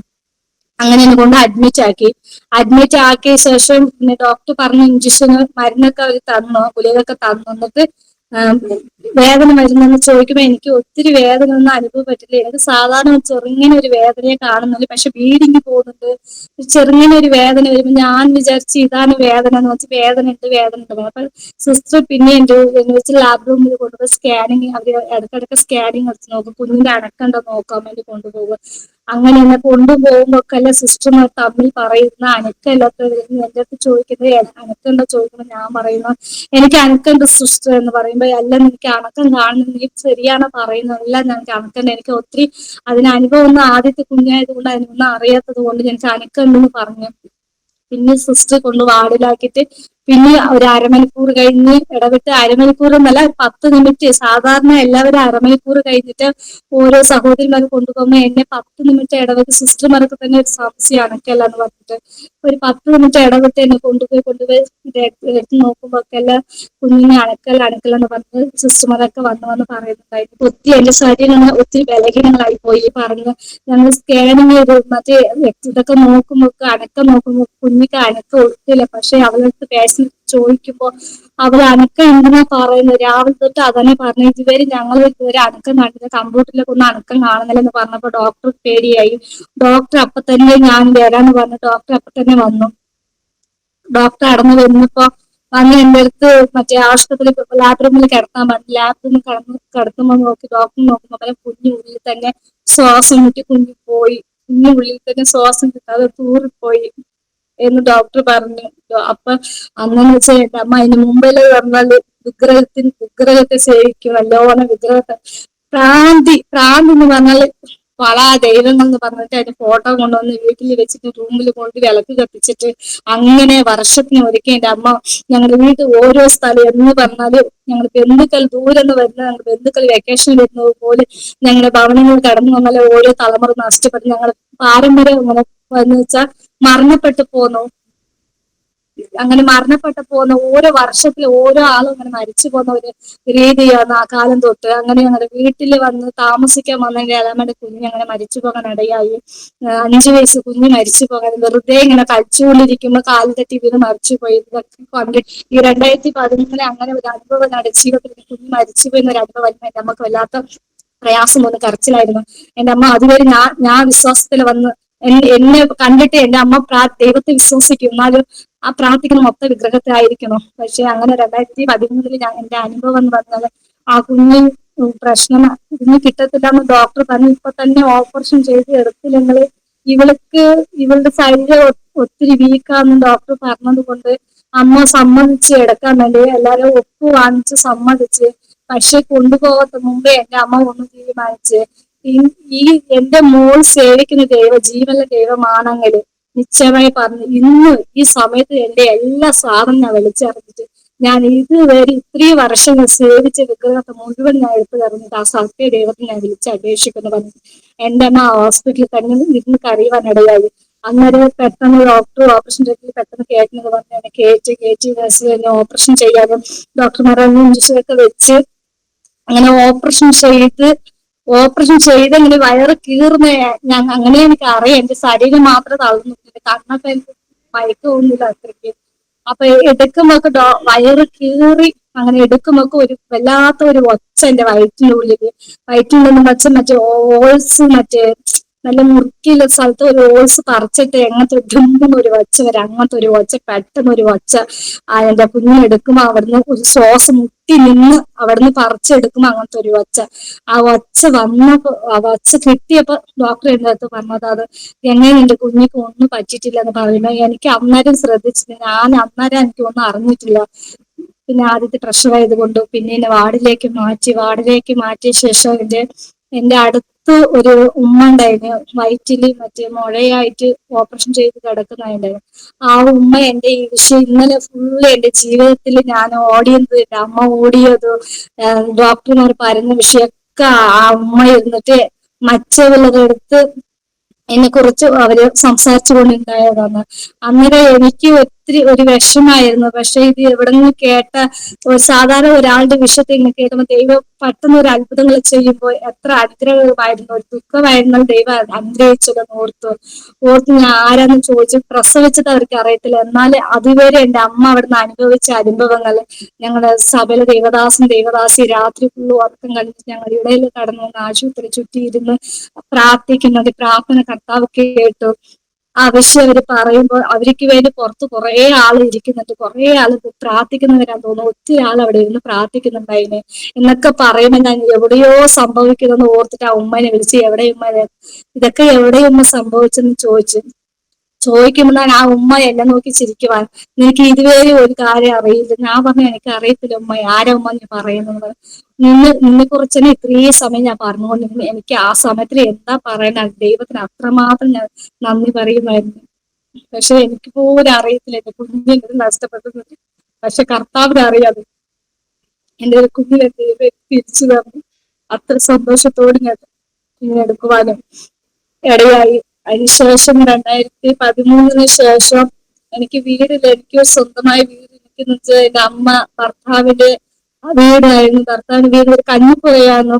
പണ്ട് പടയിലൊക്കെ കല്ല് മുറിക്കുമ്പോ അവര് നിലയിൽ നിന്ന് താമസിക്കുന്നതും കഞ്ഞി കുടിക്കാനൊക്കെ റെസ്റ്റ് എടുക്കുന്ന ഒരു സ്ഥലമായിരുന്നു ഒരു കഞ്ഞിപ്പുര. ആ കഞ്ഞിപ്പുരത്തിലാണ് അവർക്ക് സ്വന്തമായി വീടായിട്ട് കിട്ടിയത്. അതെന്ന് വെച്ചാൽ മഴ പെയ്താൽ നല്ല കാറ്റടിച്ചത് ഉള്ളിൽ വെള്ളം കയറി അങ്ങനത്തെ ഒരു സ്ഥലത്തിലാണ് ഞങ്ങൾ ഉണ്ടായിരുന്നത്. ആ സ്ഥലത്തിലായത് കൊണ്ട് അവിടെ സ്ഥലത്തിലായിരുന്നു ദേവദാസൻ ഞങ്ങളെ വന്ന് കർത്താവിനെ കുറിച്ച് പറയുവാനൊക്കെ ഇടയായത് ആ സ്ഥലത്തിൽ. പിന്നെ എനിക്ക് ഒരു ആഗ്രഹം, ഒരു വീട് വേണമല്ലോ, സ്വന്തമായ ഒരു വീട് വരിക. എല്ലാവർക്കും വീടുണ്ടാവും, നമുക്ക് എന്താ വീട് കിട്ടാത്ത എനിക്ക് ആഗ്രഹം ഉണ്ടായിരുന്നു. അങ്ങനെ ഒരു ദിവസം 2015 പഞ്ചായത്തിൽ ഞങ്ങൾ വീടുള്ളവരൊക്കെ വീട് എഴുതി കൊടുക്കുന്നുണ്ട് ഒരു ഇത് വിവരം കിട്ടി. അങ്ങനെ ദേവദാസൻ എന്ന് പറഞ്ഞു നിങ്ങൾക്ക് വീടില്ലല്ലോ, നിങ്ങൾ പോയി എഴുതി കൊടുക്കും, ദൈവഹിതമാണെങ്കിലെ വീട് നിങ്ങൾക്ക് കിട്ടും എന്ന് പറഞ്ഞു. അതുപോലെ ഞങ്ങൾ എഴുതി കൊടുത്തു. 2016 കർത്താവ് ഞങ്ങൾക്കൊരു സ്ഥലത്തിൽ വീട് പാസ്സായി വെച്ച് ഞങ്ങൾക്ക് ആദ്യം 10 സെന്റ് സ്ഥലം എന്റെ അമ്മ കഞ്ഞിപ്പുര വാങ്ങുമ്പോൾ 10 സെന്റ് സ്ഥലമാണ് വാങ്ങിയത്. 10 സെന്റ് സ്ഥലത്തിൽ 5 സെന്റ് സ്ഥലം മറ്റവര് അടുത്ത് തന്നവര് പറ്റിച്ചു ഞങ്ങളെടുത്ത്. മദ്യപിക്കുന്നവര് കുടിക്കുന്നവരെന്ന് ഓർത്തുപോയി, അവര് നാടോടികളെന്ന് ഓർത്ത് അവരും പകുതി സ്ഥല പൈസ അവര് പറ്റിച്ചിട്ട് 5 സെന്റ് കൊടുത്തത്. പക്ഷെ 5 സെന്റ് വെച്ചിട്ട് ഒന്നും ഞങ്ങൾക്ക് പറ്റാത്ത കൊണ്ട് അതിന് ബാക്കി സ്ഥലം ഞങ്ങൾ പഞ്ചായത്തിൽ എഴുതി കൊടുത്ത ശേഷം അവര് സ്ഥലം കാണിച്ചു തരാന്ന് പറഞ്ഞിട്ട് ആ പൈസക്ക് വേണ്ടി സ്ഥലം കാണിച്ചു തരാന്ന് പറഞ്ഞു. അപ്പൊ അന്ന് കൊണ്ടുപോയി കാണിച്ചത് മറ്റൊരു സ്ഥലത്തിലാണ്, സ്വന്തം സ്ഥലത്തില്. ഞങ്ങൾക്ക് എഴുതി തന്ന സ്ഥലത്തിലല്ല അവര് കാണിച്ചത്, വേറെ ഒരു ആളുടെ സ്ഥലത്തെ കൊണ്ട് കാണിച്ചത്. ഞങ്ങൾ വിശ്വസിച്ച് ഈ സ്ഥലമായിരിക്കും ഞങ്ങളുടെ എന്ന് പറഞ്ഞിട്ട് ആധാരമൊക്കെ ഞങ്ങളുടെ കയ്യിലുണ്ട്. അതാന്ന് ഓർത്തു ഞങ്ങള് പഞ്ചായത്ത് വീട് പാസ്സായി പറയുമ്പോ അവിടുത്തെ മെമ്പർമാരൊക്കെ മണ്ണൊക്കെ ഇറക്കാൻ പറയും. ഞങ്ങൾ കല്ലി മണ്ണൊക്കെ ആ സ്ഥലത്ത് കൊണ്ട് ഇറക്കി നമുക്ക് പാറ്റുകാരൊക്കെ കടന്നു വന്ന് നിങ്ങൾക്ക് ഇവിടെ വീട് കെട്ടാൻ പറ്റില്ല, നിങ്ങൾക്ക് ആരെ സ്ഥലം എന്ന് ചോദിച്ചു. ഞങ്ങൾ പറഞ്ഞു ഇന്നയാളും ചേർത്ത് ഞങ്ങൾ വാങ്ങിച്ചതാ എന്ന് പറയുമ്പോൾ അവര് പറഞ്ഞ ഇല്ല, എന്നാലും സ്ഥലമല്ല ഇത്, അവർ നിങ്ങളെ പറ്റിച്ചതാണ്, നിങ്ങൾ എന്താ അവര് പറഞ്ഞാൽ നിങ്ങൾ കേൾക്കാൻ പോകും. ഞങ്ങൾ പറഞ്ഞു ഞങ്ങള് എത്ര കള്ളത്ര ചെയ്താൽ ആര് പറഞ്ഞാൽ ഞങ്ങൾ വിശ്വസിച്ച് പോകുന്ന ഒരു കാലമായിരുന്നു. പക്ഷെ സ്ഥലത്തിൽ മണ്ണ് കല്ലെടുക്കുമ്പോ അങ്ങനെ വന്ന് പ്രശ്നമാക്കി, നിങ്ങൾ ഇവിടെ താമസിക്കാൻ പാടില്ല, ഇതെല്ലാം നിങ്ങളുടെ ഫലം, ഇത് നിങ്ങൾ പറ്റിച്ചത് മതി. പക്ഷെ ഞങ്ങൾക്ക് എങ്ങോട്ട് പോകാൻ അറിയത്തില്ല, വീടില്ല, ഞങ്ങൾ ആഗ്രഹിച്ച് കർത്താവ് വീട് പാസ്സാക്കി തന്നു. പക്ഷെ അത് കെട്ടുവാൻ ഒരു സ്ഥലമില്ല, എന്താ ചെയ്യേണ്ടത് വന്ന് നിരാശപ്പെട്ടിരുന്ന സ്ഥാനത്ത് എന്റെ അമ്മ ഒരു സ്ഥലം അങ്ങനെ മാപ്പിൽ എന്ന് പറയുന്ന സ്ഥലത്തിൽ എന്റെ അമ്മ അതിന് മുമ്പ് സ്ഥലം വാങ്ങിച്ചിട്ടുണ്ടായിരുന്നു. ആ സ്ഥലത്തോട്ട് കർത്താവ് എന്റെ അമ്മ ദൈവത്തോട് ഇടപെട്ട് എന്റെ അമ്മ അങ്ങോട്ട് നിങ്ങൾക്ക് 5 സെന്റ് സ്ഥലം അവിടെ നിന്ന് തരാം, പഞ്ചായത്ത് വീട് പാസ്സായതല്ല, സ്ഥലം ഇല്ലെന്ന് പറഞ്ഞാൽ ഉപേക്ഷിക്കണ്ട, അങ്ങോട്ട് നീ മാറി വീട് വെച്ചെന്ന് പറഞ്ഞ അങ്ങനെയാണ് 2016 പാസ്സായി. 2017 അത് വീട് പണിത് പൂർത്തിയായി. അപ്പൊ ഒത്തിരി പണിയൊന്നും തോന്നുന്നില്ല, ഏകദേശം നമ്മൾ താമസിക്കത്തക്ക രീതിയിൽ പണിയൊക്കെ ഉള്ളിൽ സിന്തൊക്കെ ഇട്ട് തേപ്പ് ഉള്ളിൽ മാത്രം തേച്ചിട്ട് അങ്ങനെ കയറി താമസിച്ച് അങ്ങനെ 2018 ആകുമ്പോ എന്റെ കുഞ്ഞുങ്ങളൊക്കെ സ്കൂളിൽ പോകാൻ, 2017 തന്നെ കുഞ്ഞു സ്കൂളിൽ പോകാൻ തുടങ്ങി, 1ാം ക്ലാസ്. അങ്ങനെ പോകുമ്പോ എന്റെ മോളെന്ന് വെച്ചാൽ സ്കൂളിൽ പോയാൽ എല്ലാത്തിനും നല്ല മാർക്കായിരിക്കും, 1ാം ക്ലാസ്സിൽ പഠിക്കത്തുള്ളൂ. എന്റെ മോളുടെ പേര് അക്ഷയാണ്. മോള് എന്ന് വെച്ചാൽ സ്കൂളിൽ തന്നെ എല്ലാത്തിനും നല്ല ഫസ്റ്റ് മാർക്കാണ്, എല്ലാത്തിനും A+ ഉണ്ടാവും. പക്ഷെ പുറമേയുള്ള കുഞ്ഞുങ്ങളും കാട്ടി അധികം മാർക്കുള്ളത് എന്റെ മോളായിരിക്കും. അപ്പൊ ഒരു സ്കൂളിൽ ഒരു മീറ്റിംഗ് വെക്കുമ്പോ ആ മീറ്റിംഗ് ഞാൻ കടന്നു ചെല്ലുമ്പോൾ എന്റെ മോളെ മാത്രം തനിച്ചു കൂട്ടിട്ട് പോകുക, മറ്റേ കുഞ്ഞുങ്ങളുടെ മാതാപിതാക്കൾ എന്റെ മോളെ മാത്രം തനിച്ചു കൂട്ടിട്ട് പോകുക. ആ ഭാഗത്ത് ഞാൻ ഇരിക്കൂ, പക്ഷെ അവിടെ കൊണ്ടുപോയി എടുത്തിട്ട് ചോദിക്കും, നിന്റെ വീട്ടിൽ നിനക്ക് ആരെ പഠിപ്പിച്ചു തരും, നിന്റെ അമ്മ പഠിച്ചിട്ടുണ്ടോ, നിന്റെ അച്ഛൻ പഠിച്ചിട്ടുണ്ടോ, നിങ്ങൾക്ക് ആരെങ്കിലും പഠിപ്പിച്ചു തരുമെന്ന് ചോദിക്കൂ. അവൾ ഇല്ലല്ലോ, ഞാനായിട്ട് പഠിക്കുന്നു എന്ന് വെച്ചാൽ ഞാൻ പോലും സ്കൂളിൽ പോയിട്ടില്ല, ഞാൻ പോലും സ്കൂളിൽ പഠിക്കാത്ത സ്ഥാനത്ത്, എനിക്ക് പോയി എഴുത്ത് വാഹനം അറിയാത്ത സ്ഥാനത്ത് എന്റെ മോൾ അത്രമാത്രം പഠിക്കുന്നു. കർത്താവിന് അത്രമാത്രം എന്റെ മോള് 1ാം ക്ലാസ്സിൽ പോകുമ്പോഴത്തേന് എന്റെ മോളുടെ കയ്യിൽ ഞാൻ ബൈബിള് കൊടുത്തു, അച്ഛൻ നീ പഠിക്കുക. അന്നേരം എനിക്ക് അറിയത്തില്ല, അന്നേരം ദൈവത്തെ ഞാൻ വിശ്വസിക്കും. എന്റെ മോള് ജനിച്ച ശേഷം എല്ലാം എന്റെ മോളായിരുന്നു. കർത്താവ് മരണത്തിൽ നിന്ന് വിടുവിച്ചെന്റെ മോളായതുകൊണ്ട് ദൈവവചനത്തിൽ നിൽക്കണം എന്നൊരാഗ്രഹം. പക്ഷെ ആ മോള് സ്കൂളിൽ പോകുമ്പോൾ മോളെ കൈമ ഒരു ബൈബിൾ കൊടുക്കും, നീ എന്ത് വന്നാലും ഈ ബൈബിള് നീ വായിക്കണം, സ്കൂളിൽ ഇരുന്ന് ഒറ്റയ്ക്ക് ഇരിക്കുമ്പോൾ നീ ബൈബിൾ വായിക്കണം പറഞ്ഞ് കൊടുത്തയക്കും. അങ്ങനത്തെ ഒരു വിശ്വാസം എന്റെ മോളൊക്കെ ഞാൻ പഠിപ്പിച്ചു കൊടുത്തത്. അങ്ങനെയാണ് ആ ബൈബിള് വായിച്ചാൽ ഒത്തിരി എനിക്ക് പഠിക്കാനൊക്കെ ദൈവം തരും എന്ന് പറഞ്ഞിട്ട് അങ്ങനെ മോള് ബൈബിള് വായിച്ചത്. അങ്ങനെ സ്കൂളിൽ എല്ലാത്തും നല്ല മാർക്ക് മോൾക്ക് കിട്ടുവാൻ ഇടയായി. അങ്ങനെ 2018 പിന്നെ കൊറോണത്തിന് മുമ്പ് ഇത് പിന്നെ വീട്ടിന്ന് അങ്ങനെ ആയിരിക്കുമ്പോ എന്റെ ഭർത്താവിന് വെച്ച പിന്നെ ഒത്തിരി പിന്മാറ്റത്തിലായിരുന്നു. വിശ്വാസമില്ല, പ്രാർത്ഥനയ്ക്ക് ശരിക്കും വരത്തില്ല, വിശ്വാസമില്ലാതെ ഇങ്ങനത്തെ ഒരു പിന്മാറ്റത്തിലായിരുന്നു. അങ്ങനെ അതുമ്പോ 2020 ആകുമ്പോ എന്റെ അമ്മ മരിക്കുവാനിടയായി. എന്ന് വെച്ചാൽ എനിക്ക് എപ്പോ എന്റെ മോള് ജനിച്ച അങ്ങോട്ട് തൊട്ട് എനിക്ക് എല്ലാ ദിവസവും മാസത്തിൽ 2 മാസം കൂടുമ്പോ 3 മാസം കൂടുമ്പോ ഏതെങ്കിലും ഒരു ഹോസ്പിറ്റലിൽ എന്നെ കൊണ്ട് അഡ്മിറ്റ് ആക്കും. അങ്ങനത്തെ രീതിയാണ് അഡ്മിറ്റ് ആക്കുക, ട്രീറ്റ്മെന്റ് എടുക്കും, തിരിച്ച് വീട്ടിലേക്ക് വരും, പിന്നെ പോകും, നോർമലാക്കി, പിന്നെ കുറച്ച് ദിവസം പിന്നെ രോഗം പിടിച്ച്, പിന്നെ ഇതുവരെ അവർ കൊണ്ട് കിടത്തി ട്രീറ്റ്മെന്റ് എടുക്കുന്നല്ല, ഇതുവരെ നിന്ന് ശരിക്കും എന്ത് രോഗം പോലും എന്നെ കണ്ടുപിടിക്കാത്ത ഇങ്ങനെ വിട്ടയച്ച് ഉണ്ടായിരുന്നു. അങ്ങനെ 2018 കൊറോണ സമയത്തൊക്കെ ഒത്തിരി ദൈവം ഞങ്ങളെ സംരക്ഷിച്ച് കൊണ്ടുവന്ന് 2020 ആകുമ്പോഴൊക്കെ എന്റെ അമ്മ മാറ്റപ്പെടുകയിടയിൽ. എന്റെ അമ്മ എന്ന് വെച്ചാൽ ഒത്തിരി അത്രമാത്രം കർത്താവിനെ സ്നേഹിക്കുന്ന ഒരു മകളായിരുന്നു. ദൈവത്തിനെ കുറിച്ച് മറ്റുള്ളവരെ എവിടെ പോയാലും ദൈവത്തെ കുറിച്ച് മാത്രം പറയും. അന്ന് ആ ആശുപത്രിയിൽ എടുത്ത തീരുമാനമാണ്. കർത്താവ് എന്റെ അമ്മ അത്രത്തോട് അനുഗ്രഹിച്ച്. ആരൊക്കെ ഒരു രോഗി എന്ന് പറഞ്ഞാൽ ഇപ്പൊ സാധാരണ പെട്ടെന്ന് അവരെ ഇടത്തിൽ പോയി അവരെ സ്ഥലത്ത് താമസിച്ച് അവരെ കൊണ്ടുപോയി രോഗം മാറ്റി ആശുപത്രി കാണിച്ച് ചികിത്സിക്കുക. അങ്ങനെയാണ് എന്റെ അമ്മ അത്രയും സംരക്ഷിച്ചു. ദൈവത്തിന്റെ സ്നേഹം എത്രമാത്രം ഒരാൾ സംരക്ഷിക്കണം അതുപോലെ എന്റെ അമ്മ അങ്ങനെ ചെയ്തുകൊണ്ടായി. അപ്പൊ ഞങ്ങളെ ഒത്തിരി എന്റെ അമ്മ അങ്ങനെയാണ് സ്നേഹിച്ച് വളർത്തുന്നത്. അങ്ങനെ പെട്ടെന്ന് എന്റെ അമ്മ ഞങ്ങളൊന്ന് മാറ്റപ്പെടുന്നതിനിടയായി. അതിനുശേഷമാണ് പിന്നെ എനിക്കെന്ന് വെച്ചാൽ ഒത്തിരി അതിനെ കുറിച്ചുള്ള ടെൻഷൻ ആയിരിക്കും എന്റെ അമ്മ പോയതിന്റെ. ശേഷം 2021 എനിക്ക് ഒത്തിരി ശ്വാസം മുട്ടുന്നു, വിടാതെ ശ്വാസം മുട്ടലായിരുന്നു. ശ്വാസം മുട്ടെന്ന് പറയുമ്പോൾ ഞാൻ ഒരു പനി വീട്ടിൽ ഒരു ജോലി എടുക്കാൻ കഴിയത്തില്ല. എനിക്ക് എങ്ങനെയെങ്കിലും എന്റെ കുഞ്ഞുങ്ങൾക്ക് എങ്ങനെയെങ്കിലും ഭക്ഷണം വെച്ച് കൊടുക്കുന്നു പറഞ്ഞ് അത്രമാത്രം ശ്രമത്തിലാണ് ഞാൻ ഭക്ഷണം വെക്കല്. ചിലപ്പോ എന്റെ മോള് 6 വയസ്സ് ഉണ്ടാവും, ആ മോള് പോലും വന്നിട്ട് കഞ്ഞി വെക്കും. അങ്ങനത്തെ ഒരു രീതിയിലൊക്കെ ശരീരം ഞാൻ ബലഹീനമായിക്കൊണ്ടുണ്ടായിരുന്നു. വാദം മറ്റേ യേശോദ് എന്ന് പറഞ്ഞ എന്റെ ശരീരം നരിമ്പൊക്കെ തളർന്നു പോയി. അങ്ങനെ പെട്ടെന്ന് കയറി കട്ടിൽ കിടന്നാൽ ഒട്ടും എനിക്ക് എഴുന്നേൽക്കാൻ കഴിയത്തില്ല. അങ്ങനത്തെ ഒരു അവസ്ഥയാകുമ്പോ അങ്ങനെ ഒരു ദിവസം ശ്വാസം മുട്ട് ഒത്തിരി കൂടി കത്താന്ന് വെച്ച് മദ്യ വെച്ച് ആയിരിക്കുമ്പോ ഒട്ടും തിരിഞ്ഞു നോക്കാത്ത ഒരവസ്ഥയിലായിരുന്നു. കാണുമ്പോ എല്ലാവരും കാണുമ്പോ നോക്കുന്ന പോലെ ഉണ്ടാവും. പക്ഷെ എന്താന്ന് വെച്ചാൽ ഈ ഭവനത്തിൽ വന്നത് ഒരു ശ്രദ്ധയില്ല, കുടുംബത്തിൽ ഒരു ശ്രദ്ധയില്ല. ഒരു രോഗം പിടിച്ചത് കുടിക്കാത്ത മുമ്പ് എത്രമാത്രം സ്നേഹത്തോടെ അതിലൊക്കെ മാറിപ്പോയി. മദ്യവെച്ച ശേഷം ശരിക്കും ശ്രദ്ധിക്കില്ല. അപ്പൊ ഞാൻ ശ്വാസം മുട്ടി ഇങ്ങനെ കഴിയുന്നില്ല എന്ന് പറഞ്ഞ് ഞാൻ വീട്ടിൽ കിടക്കുമ്പോഴേ പറയും, സാധാരണ അത് മരുന്ന് കഴിച്ചപ്പോ മരുന്ന് ഇങ്ങനെ തന്നെ ഒരാഴ്ച ഇങ്ങനെ തന്നെ വീട്ടിൽ തന്നെ കിടത്തി. അവസാനം എന്നെ കൊണ്ട് കഴിഞ്ഞത് ശ്വാസം മുട്ടൽ ഒത്തിരി. എനിക്ക് എന്താണെന്ന് വെച്ചാൽ എന്റെ 2 മക്കളുണ്ട്, കുഞ്ഞുങ്ങളെ നോക്കാൻ ആവില്ലല്ലോ, എന്റെ കുഞ്ഞുങ്ങളെ നോക്കണം എന്ന് പറഞ്ഞിട്ട് ഞാൻ ആശുപത്രിയിലേക്ക് കടന്നു ചെല്ലാൻ കഴിയും. അതിന് മുമ്പ് ഡോക്ടർ എന്റെ അടുത്ത് പറഞ്ഞതാണ് മറ്റേ ഹാർട്ടിന്റെ പ്രശ്നം ഉണ്ടെന്ന് പറഞ്ഞിട്ടുണ്ടായിരുന്നു. മറ്റേ ഇങ്ങനെ എന്റെ അനിയത്തി ഒന്നുണ്ട്, എന്റെ അനിയത്തി എന്ന് പറഞ്ഞാൽ SLE, അതുപോലെ തന്നെ SLE ബാധിച്ച്. പക്ഷെ അത് ശരീരം മുഴുവന് പൊട്ടിത്തെറിക്ക്, പുണ്ണൊക്കെ വന്നിട്ട് ശരീരം മുഴുവനും രോമൊക്കെ പോയി, മുടിയൊക്കെ പോയി, പൊട്ടിത്തെറിക്ക്.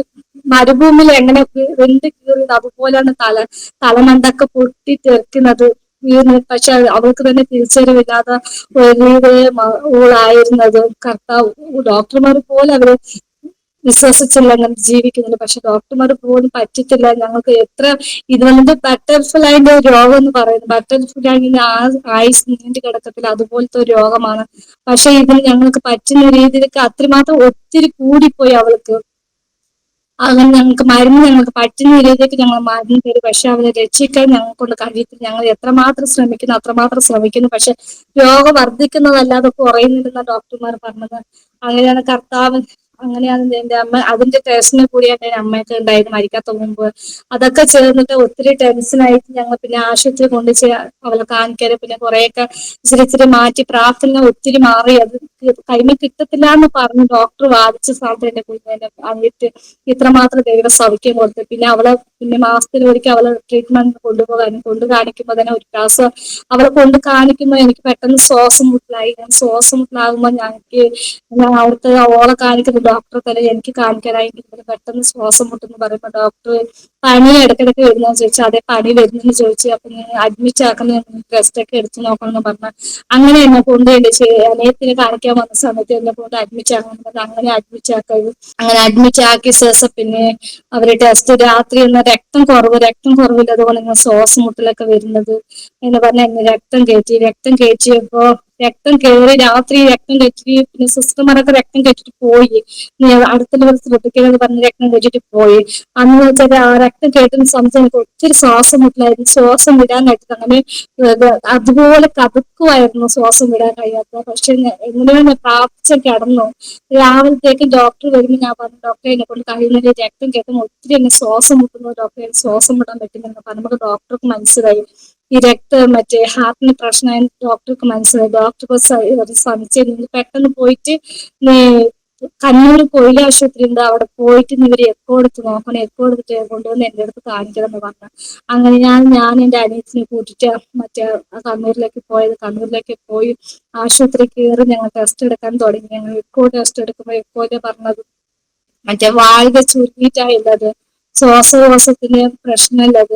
അത് മരുന്ന് കഴിച്ചൊന്നും മാറുന്ന രോഗമല്ല. അത് ചെറുപ്പം മുതൽ നിങ്ങൾ ആരും ശ്രദ്ധിക്കാൻ ചെറുപ്പത്തേ ഇല്ലതാണ് ശ്വാസകോശം.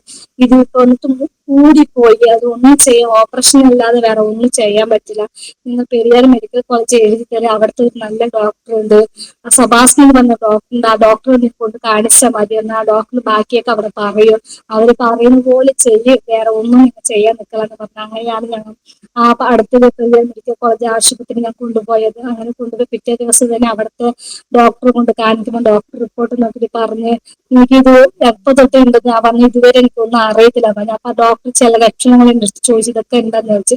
ഇതൊക്കെ ഉണ്ട്, കതുപ്പുണ്ടെന്ന് ചോദിച്ചു. കതുപ്പുണ്ട്, നടക്കുമ്പോ കൈകൾ നിറയില്ല, അതൊക്കെ ഉണ്ടെന്ന് പറഞ്ഞു. ഇതോ ജോലിയൊക്കെ എടുക്കാൻ പറ്റാൻ ചോദിക്കുന്നു. ജോലിക്കൊന്നും എടുക്കാൻ പറ്റത്തില്ല, ചെറുങ്ങനെ ഒരു ജോലി എടുക്കുമ്പോൾ കൈകളെ ക്ഷീണിച്ചു പോകും. ഞാൻ പിന്നെ തുണിയൊക്കെ അളക്കുമ്പോ ആ കല്ലിനടുത്ത് പായിട്ട് കിടക്കും, അവിടെ തന്നെ അടുപ്പ് വെക്ക് കഞ്ഞി വെക്കാൻ, ആ കഞ്ഞി വെച്ച് പായിൽ കിടക്കും. ഇങ്ങനെ അങ്ങനെയാണ് കുറെ വർഷങ്ങൾ മുമ്പോട്ട് പോയി. 3-4 വർഷം എങ്ങനെയാ ഞാൻ പോയതെന്ന് പറഞ്ഞു.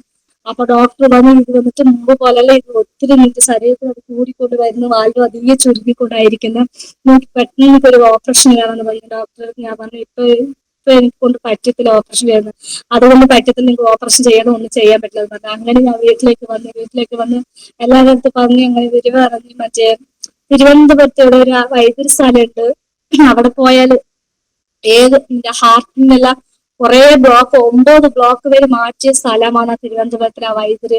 അവിടെ കൊണ്ടുപോയിട്ട് വേഗം മാറുന്ന കുറെ ആള് പറയുന്നു കേട്ടിങ്ങനെ, വീഡിയോ ഒക്കെ അടിച്ചു കൊടുത്തിട്ട് അങ്ങനെ പറഞ്ഞു കേട്ടിട്ടാണ്. അപ്പൊ 2021 അവിടെ പോകാൻ തീരുമാനിച്ച് ഞങ്ങൾ ദൈവദാസര് ഞങ്ങൾ അവിടുന്ന് അവര് സ്വന്തം വാഹനത്തിൽ ഞങ്ങളെ കൂട്ടിട്ട് പോയി തിരുവനന്തപുരത്തിലേക്ക് കൊണ്ടുപോയിട്ട് അങ്ങനെ ആശുപത്രി കൊണ്ട് കാണിച്ചു. ചെറിയ ആശുപത്രി അന്ന് കൊണ്ട് കാണിച്ച് അവര് പറയുന്ന പോലെ ഈ മരുന്നൊക്കെ നിങ്ങൾ കഴിക്കുമ്പോൾ ഒരിക്കലും പഥ്യം തെറ്റിയാൽ ഈ മരുന്ന് തുറന്ന് കഴിക്കാൻ പാടില്ല എന്ന് പറഞ്ഞിട്ടാണ് ഞങ്ങൾക്ക് മരുന്ന് എഴുതി തരുന്നത്. മരുന്ന് എഴുതി തന്നിട്ട് പിന്നെ വീട്ടിൽ നിന്ന് ഒരു 3 ആഴ്ച മരുന്ന് കഴിക്കും. 4-മത്തെ ആഴ്ച മഴക്കാലായിരുന്നു, ആ ഭാഗത്തൊക്കെ ഒത്തിരി വെള്ളം കയറി നിൽക്കുമെന്ന് പറയുവാനിടയാന്ന്. പറഞ്ഞ ട്രെയിനിൽ പോയാൽ ഒരു വാഹനത്തിലൊക്കെ പോകാൻ ബുദ്ധിമുട്ടാവോ എന്നൊരു ചിന്ത വന്നത്. അപ്പൊ ആ സമയത്തിലാണ് പിന്നീട് ഗർഭിണിയായിരുന്നു ഞാൻ. മൂന്നാമത്തെ കുഞ്ഞിന് ഗർഭിണിയായിരുന്നു ഞാൻ. രണ്ടാമത്തെ ഒരു മോന് ജനിച്ച്, അതിനും കുഴപ്പമില്ല, അതിന് ഭയങ്കര പ്രശ്നം ഉണ്ടായിരുന്നാലും കർത്താവ് സംരക്ഷിച്ച് ജനിച്ച് 3-മത്തെ ഗർഭിണിയായിരുന്നു. അങ്ങനെ 2021 ഗർഭിണിയാകുമ്പോ ഡോക്ടർ ആശുപത്രിയിൽ കൊണ്ട് കാണിച്ച് ഡോക്ടർ പറഞ്ഞിട്ട് ഈ പ്രശ്നത്തിലായിട്ടത്. എന്റെ റിപ്പോർട്ടൊക്കെ നോക്കിയിട്ട് ഡോക്ടർ പറഞ്ഞു, എനിക്ക് ആദ്യത്തെ പ്രസവം എങ്ങനെയായിരുന്നു ചോദിച്ചു. ഞാൻ പറഞ്ഞു, ആദ്യത്തെ പ്രസവം ഓപ്പറേഷൻ ആയിരുന്നു. രണ്ടാമത്തെ ഓപ്പറേഷൻ. എന്ത് കാരണത്തിലാണ് ഓപ്പറേഷൻ ചെയ്തത്? ഞാൻ പറഞ്ഞു, കുഞ്ഞിന് വെയിറ്റ് ഇല്ലാത്തത് കൊണ്ടാണ് ഓപ്പറേഷൻ ചെയ്തത്, അങ്ങനെയാണ് ഞാൻ പറഞ്ഞത്. പക്ഷെ ഡോക്ടർ പറഞ്ഞു, ഈ 3-മത്തത് നിങ്ങൾ ഇവിടെ കാണിക്കാൻ പറ്റത്തില്ല, നിങ്ങൾ പെരിയാർ മെഡിക്കൽ കോളേജ് കൊണ്ട് കാണിക്കണം എന്ന് പറഞ്ഞു. അങ്ങനെ ഞാൻ പെരിയാർ മെഡിക്കൽ കോളേജ് കാണിച്ചത്. മെഡിക്കൽ കോളേജ് പറഞ്ഞ് അവര് പറ്റത്തില്ല, അവര് എന്തായാലും എടുത്തു കളഞ്ഞ ഹാർട്ടിന് പ്രശ്നമില്ല, അത് പഴയ റിപ്പോർട്ടൊക്കെ കാണിച്ച് ഈ ഹാർട്ടിന് പ്രശ്നമില്ല, അതുകൊണ്ട് ഞങ്ങൾക്ക് തുറന്ന് എടുത്തു കൊണ്ടുപോകാൻ പറ്റിയത് എന്തായാലും ഇത് എടുത്തു കളയണമെന്ന് ഒത്തിരി നിർബന്ധിച്ച് പിന്നെ തിരിച്ച് വീട്ടിലേക്ക് വന്ന് വൈദ്യുതി മരുന്ന് തന്നെ കഴിച്ചു നോക്കാം, അതൊക്കെ കഴിച്ച് ഹാർട്ടിന് പ്രശ്നം ശരിയാകും, പ്രസവിക്കാന്ന് പറഞ്ഞിട്ട് അങ്ങനെ തീരുമാനത്തെടുക്കുമ്പോൾ ഡോക്ടർ വൈദ്യുതിക്ക് ഞങ്ങൾ ഫോണിൽ വെച്ച് ചോദിക്കുമ്പോൾ അവർക്ക് ഡോക്ടർ പറഞ്ഞു, ഇങ്ങനെയാണെങ്കിൽ തിരിച്ചു വരണ്ട ഇങ്ങോട്ട്, ഞങ്ങൾക്ക് പഥ്യം തെറ്റിയെന്ന് പറഞ്ഞത്, പഥ്യം തെറ്റാതെ നോക്കണം എന്നല്ലേ പറഞ്ഞത്, ഈ പഥ്യം തെറ്റിയത് കൊണ്ട് തുറന്ന് ഞാൻ ട്രീറ്റ്മെന്റ് എടുക്കില്ലെന്ന് ഡോക്ടർ പറഞ്ഞ്. പിന്നെ അതിന് ശേഷം വഴിയിലെന്ന് സാധാരണ പുറമേയുള്ള പ്രൈവറ്റ് ആശുപത്രിയൊക്കെ ഒരു ഭർത്താവെന്ന് വെച്ചാൽ ഹാർട്ടിന്റെ ഒരു റിപ്പോർട്ട് നീ കൊണ്ടുവരണ്ട, നിന്നെ കൊണ്ടുപോയി ഞാൻ കാണിക്കും, നിന്നെ അങ്ങനെ പ്രസവിക്കണം, ഞാൻ നോക്കി തരാം, കാണിച്ചു തരാന്ന് പറഞ്ഞിട്ട് എന്നെ കൂട്ടിട്ട് പ്രൈവറ്റ് ആശുപത്രിയിലേക്ക് കൊണ്ടുപോയത്. പ്രൈവറ്റിലെ ആശുപത്രിയിലേക്ക് കൊണ്ടുപോയിട്ട് അവിടെ എന്ന് വെച്ചാൽ അവിടുത്തെ അടുത്തുള്ള ആശുപത്രി കൊണ്ട് കാണിക്കുമ്പോൾ അവിടുത്തെ ഡോക്ടർ പറഞ്ഞു, പിന്നെ കാർഡിയോളജിന്റെ ഒരു റിപ്പോർട്ട് ഞങ്ങൾ കഴിഞ്ഞ് കൊണ്ടുപോയില്ല. എന്റെ ഭർത്താന്ന് വെച്ചാൽ പഴയ റിപ്പോർട്ട് ഒന്നും കാണിക്കണം എന്ന് പറഞ്ഞിട്ട് എന്നെ കൂട്ടിട്ട് പോയത്. അങ്ങനെ പഴയ റിപ്പോർട്ട് ഒന്നും എടുക്കാതെ അങ്ങനെ പഴയ ഒരു പ്രൈവറ്റ് ആശുപത്രിയെ കൊണ്ട് കാണിച്ചത്. പ്രൈവറ്റ് ആശുപത്രി അങ്ങനെ ഒരു 3 മാസം തുടർച്ച ആശുപത്രിയെ കൊണ്ട് കാണിച്ച. ആദ്യം തൊട്ട് കാണിക്കുക യാതൊരു കുഴപ്പമില്ല. പക്ഷെ 3 മാസം കഴിയുമ്പോൾ പിന്നെ എനിക്ക് ഒത്തിരി ശ്വാസമുട്ട് ഇളകാൻ തുടങ്ങി. ഒത്തിരി ശ്വാസമുട്ട് ഇളകുമ്പോൾ ഞാൻ ഡോക്ടർ എന്നെ അവിടെ തന്നെ കിടത്തി ട്രീറ്റ്മെന്റ് എടുത്തി. ഒരാഴ്ച കാലം ആ ഹോസ്പിറ്റലിൽ തന്നെ നിന്ന് അഡ്മിറ്റ് ആക്കി ട്രീറ്റ്മെന്റ് എടുത്തിട്ട് ഒരു മാറ്റം ഒരു കുറവില്ല. അപ്പൊ ഡോക്ടർ എൻ്റെ അടുത്ത് ചോദിച്ചത്, എനിക്ക് ഇതിനു മുമ്പ് ഏതെങ്കിലും ഒരു രോഗത്തിന് മരുന്ന് കഴിക്കുന്നുണ്ട് ചോദിച്ചു. അതിന് ശേഷം ഞങ്ങൾക്ക് പിന്നെ സത്യം പറയാതിരിക്കത്തില്ലല്ലോ. അപ്പൊ എന്റെ ഭർത്താവ് ഞാൻ ഓർത്തിട്ടില്ല. എന്തായാലും ദൈവം പറഞ്ഞു ഡോക്ടർക്ക് കള്ളം പറയാൻ പാടില്ല എന്നിട്ട്. പക്ഷെ ഡോക്ടർക്ക് എന്തായാലും പറയുന്നു പറഞ്ഞു. അതേ ഡോക്ടറെ ഞാൻ കാർഡിയോളജിന് മരുന്ന് കഴിക്കും എന്തിനു മരുന്ന് ചോദിക്കുമ്പോൾ എന്റെ ഹാർട്ടിന് പ്രശ്നം. അപ്പൊ ഡോക്ടർ പറഞ്ഞു ഇതുവരെ എന്തിനു നിങ്ങൾ അത് എന്റെ അടുത്ത് പറയാത്തെന്ന് വെച്ചാൽ ഞാൻ പറഞ്ഞു ഞാൻ ഭർത്താവ് സമ്മതിച്ചില്ല പറയാനും കൊണ്ട് ഞാൻ പറയാത്തെന്ന്. നിങ്ങൾ പെട്ടെന്ന് ഞങ്ങളെ കൊണ്ട് പറ്റത്തില്ല, നിങ്ങൾക്ക് ഹാർട്ടിന് പ്രശ്നങ്ങൾ, നിങ്ങൾക്ക് തന്നെ ശ്വാസം എടുക്കാൻ ഒത്തിരി പ്രയാസപ്പെടുന്നു. ഈ സമയത്ത് നീ ഗർഭിണിയാകുമ്പോൾ നിന്റെ വയറ്റിലെ കുഞ്ഞുങ്ങളൊക്കെ എങ്ങനെ ശ്വാസം കിട്ടും, നീ വളർന്ന കുഞ്ഞ് എങ്ങനെ വളർച്ച കിട്ടത്തില്ല കുഞ്ഞ്, നീ ഇത്രയും ട്രീറ്റ്മെന്റ് എടുത്ത് മുമ്പോട്ട് പോയിട്ട് കാര്യമല്ല, നീ ഇപ്പൊ തന്നെ കൊണ്ടുപോയി മെഡിക്കൽ കോളേജ് കാണിച്ചേ പറ്റത്തില്ല, നീ പോയിക്കോ നിന്റെ അടുത്ത് പറഞ്ഞ. പിന്നെ എനിക്ക് വേറെ നിവൃത്തി എന്താ ചെയ്യണമെന്ന് പിന്നെ തിരിച്ച് ഞാൻ മെഡിക്കൽ കോളേജിൽ പോയി. അത് മെഡിക്കൽ കോളേജിൽ പോകുമ്പോൾ ഡോക്ടർ പിന്നെ എന്നെ നിന്നോട് പറഞ്ഞല്ലേ, ആദ്യം നീ വന്ന് കാണിക്കുമ്പോൾ നിന്റെ അടുത്ത് പറഞ്ഞതല്ലേ, നീ ഇതെടുത്ത് കളയുക നിൽക്കത്തില്ലെന്ന് പറഞ്ഞതല്ലേ എന്ന് പറഞ്ഞു. ഞാൻ പറഞ്ഞായിരുന്നു എനിക്ക് ഒന്നും പറയാൻ പറ്റത്തില്ല, അങ്ങനത്തെ സാഹചര്യമായിരുന്നു, കുഞ്ഞിനെ കളയാൻ പറഞ്ഞ് മനസ്സുണ്ടായിരുന്നു സാറേ, അതുകൊണ്ടാണ് നീ മനസ്സിലെന്ന് പറഞ്ഞ് നിന്റെ ജീവൻ നീ ജീവനോടെ ഉണ്ടായില്ലല്ലേ, നിന്റെ വയറ്റിലെ കുഞ്ഞിനെ രക്ഷിക്കാൻ കഴിയുമെന്നല്ല പറഞ്ഞു.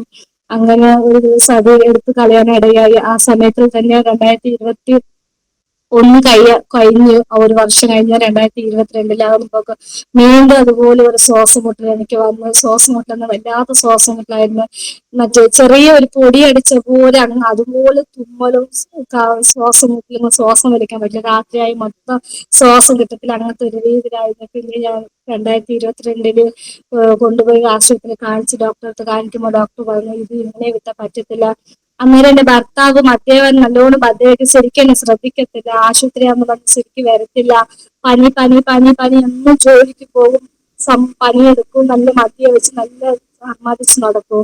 അങ്ങനെ ആയിരിക്കുമ്പോ ഞാൻ എന്താക്കി, ആര് വന്നിട്ടുണ്ടെങ്കിൽ വീട്ടിലൊന്നും ആരടുത്ത് പറയാൻ, വീട്ടില് മറ്റേ ആങ്ങളുടെ ഭാര്യമാരൊക്കെ ഉണ്ട്, അവരൊക്കെ കൈക്കുഞ്ഞുങ്ങളുള്ളതല്ലേ, അവരെയൊക്കെ ആരും പറയാൻ പറ്റത്തില്ല പറഞ്ഞിട്ട് ഞാൻ പോകാൻ ഓർത്തിട്ട് അങ്ങനെയാണ് ഞാൻ ആശുപത്രിയിലേക്ക് പോകാൻ തീരുമാനിച്ച് ഇറങ്ങിയത്. മെഡിക്കൽ കോളേജിൽ പോയ ശേഷം എന്തായാലും അഡ്മിറ്റ് ആക്കിയാലും എന്തായാലും ഡോക്ടർ അവിടുത്തെ നമ്പർ വാങ്ങി വിളിച്ച് അറിഞ്ഞ് വ്യക്തിക്ക് ഓർത്തിട്ടാണ് ഞാൻ പോയത്. അങ്ങനെ പോകുമ്പോൾ എന്റെ ഹസ്ബൻഡ് ഫോൺ വിളിച്ചിട്ട് നീ എവിടെ ഉണ്ടെന്ന് ചോദിച്ചിട്ട് ഞാൻ പയ്യന്നൂരിലുണ്ട് പറയുമ്പോൾ നീ ഇങ്ങോട്ട് വാ ഞാൻ കൊണ്ട് കാണിക്കാന്ന് പറഞ്ഞ് അങ്ങനെ എന്നെ കൊണ്ട് ആശുപത്രിയിൽ കാണിച്ച് അങ്ങനെ മെഡിക്കൽ കോളേജിൽ പോയിട്ട് എടുത്ത് അവിടെ ഇപ്പൊ എക്കോ എടുക്കുമ്പോൾ തന്നെ ഒത്തിരി സീരിയസ് ആയി എന്ന് പറഞ്ഞ ഡോക്ടർ ഒത്തിരി വഴക്ക് പറയും, ഇത്രമാത്രം ഇൻഫെക്ഷൻ ആവുന്നവരെ നിങ്ങൾ എന്താ ചെയ്യുന്നത്, നിങ്ങളോട് പറഞ്ഞതല്ലേ ഇൻഫെക്ഷൻ കൂടി തട്ടാതെ വെള്ളം ശ്രദ്ധിക്കണം എന്ന് പറഞ്ഞു.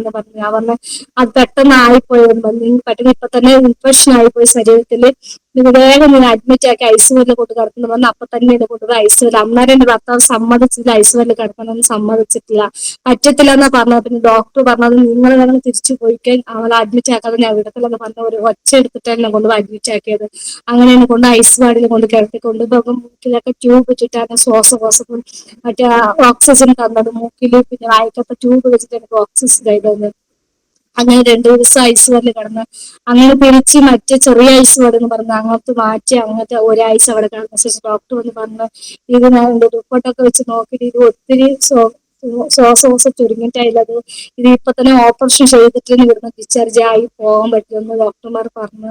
പിന്നെ ഞങ്ങൾക്ക് സമ്മതിക്കാൻ വേണ്ടി വന്നു. പിന്നെ തിരിച്ച് വീട്ടിൽ പോയി പിന്നെ എന്തെങ്കിലും പറ്റിയാൽ ആരുണ്ട് നോക്കാനും ഓർത്ത് സമ്മതിച്ചു. അങ്ങനെ 2022 എനിക്കൊരു ഓപ്പറേഷൻ, ഹാർട്ടിന്റെ ബൈപ്പാസ് ആയിരുന്നു, ബൈപ്പാസ് സർജറി ആയിരുന്നു. സർജറി കഴിഞ്ഞിട്ട് പിന്നെ തിരിച്ച് എന്റെ വീട്ടിൽ നിന്ന് ഭർത്താവ് മാത്രമേ, എന്റെ ഭർത്താവ് മദ്യവെച്ച് നടക്കുന്നതുകൊണ്ട് ശരിക്കും ശ്രദ്ധിക്കുക, അത് എപ്പോ പനി ജോലി എന്ന് പറയും. പക്ഷേ എന്റെ 2 കുഞ്ഞുങ്ങൾ ചെറിയ കുഞ്ഞുങ്ങൾ മാത്രമില്ല, അതുകൊണ്ട് എന്റെ അമ്മയുടെ വീട്ടിൽ വന്നിട്ട് അമ്മയില്ല, പിന്നെ സഹോദരൻ ഭാര്യമാരില്ല, അവരൊക്കെ നല്ല നോക്കുക, അവരെ വീട്ടിൽ വന്നിട്ട് ഞാൻ നിൽക്കാൻ തുടങ്ങിയത്.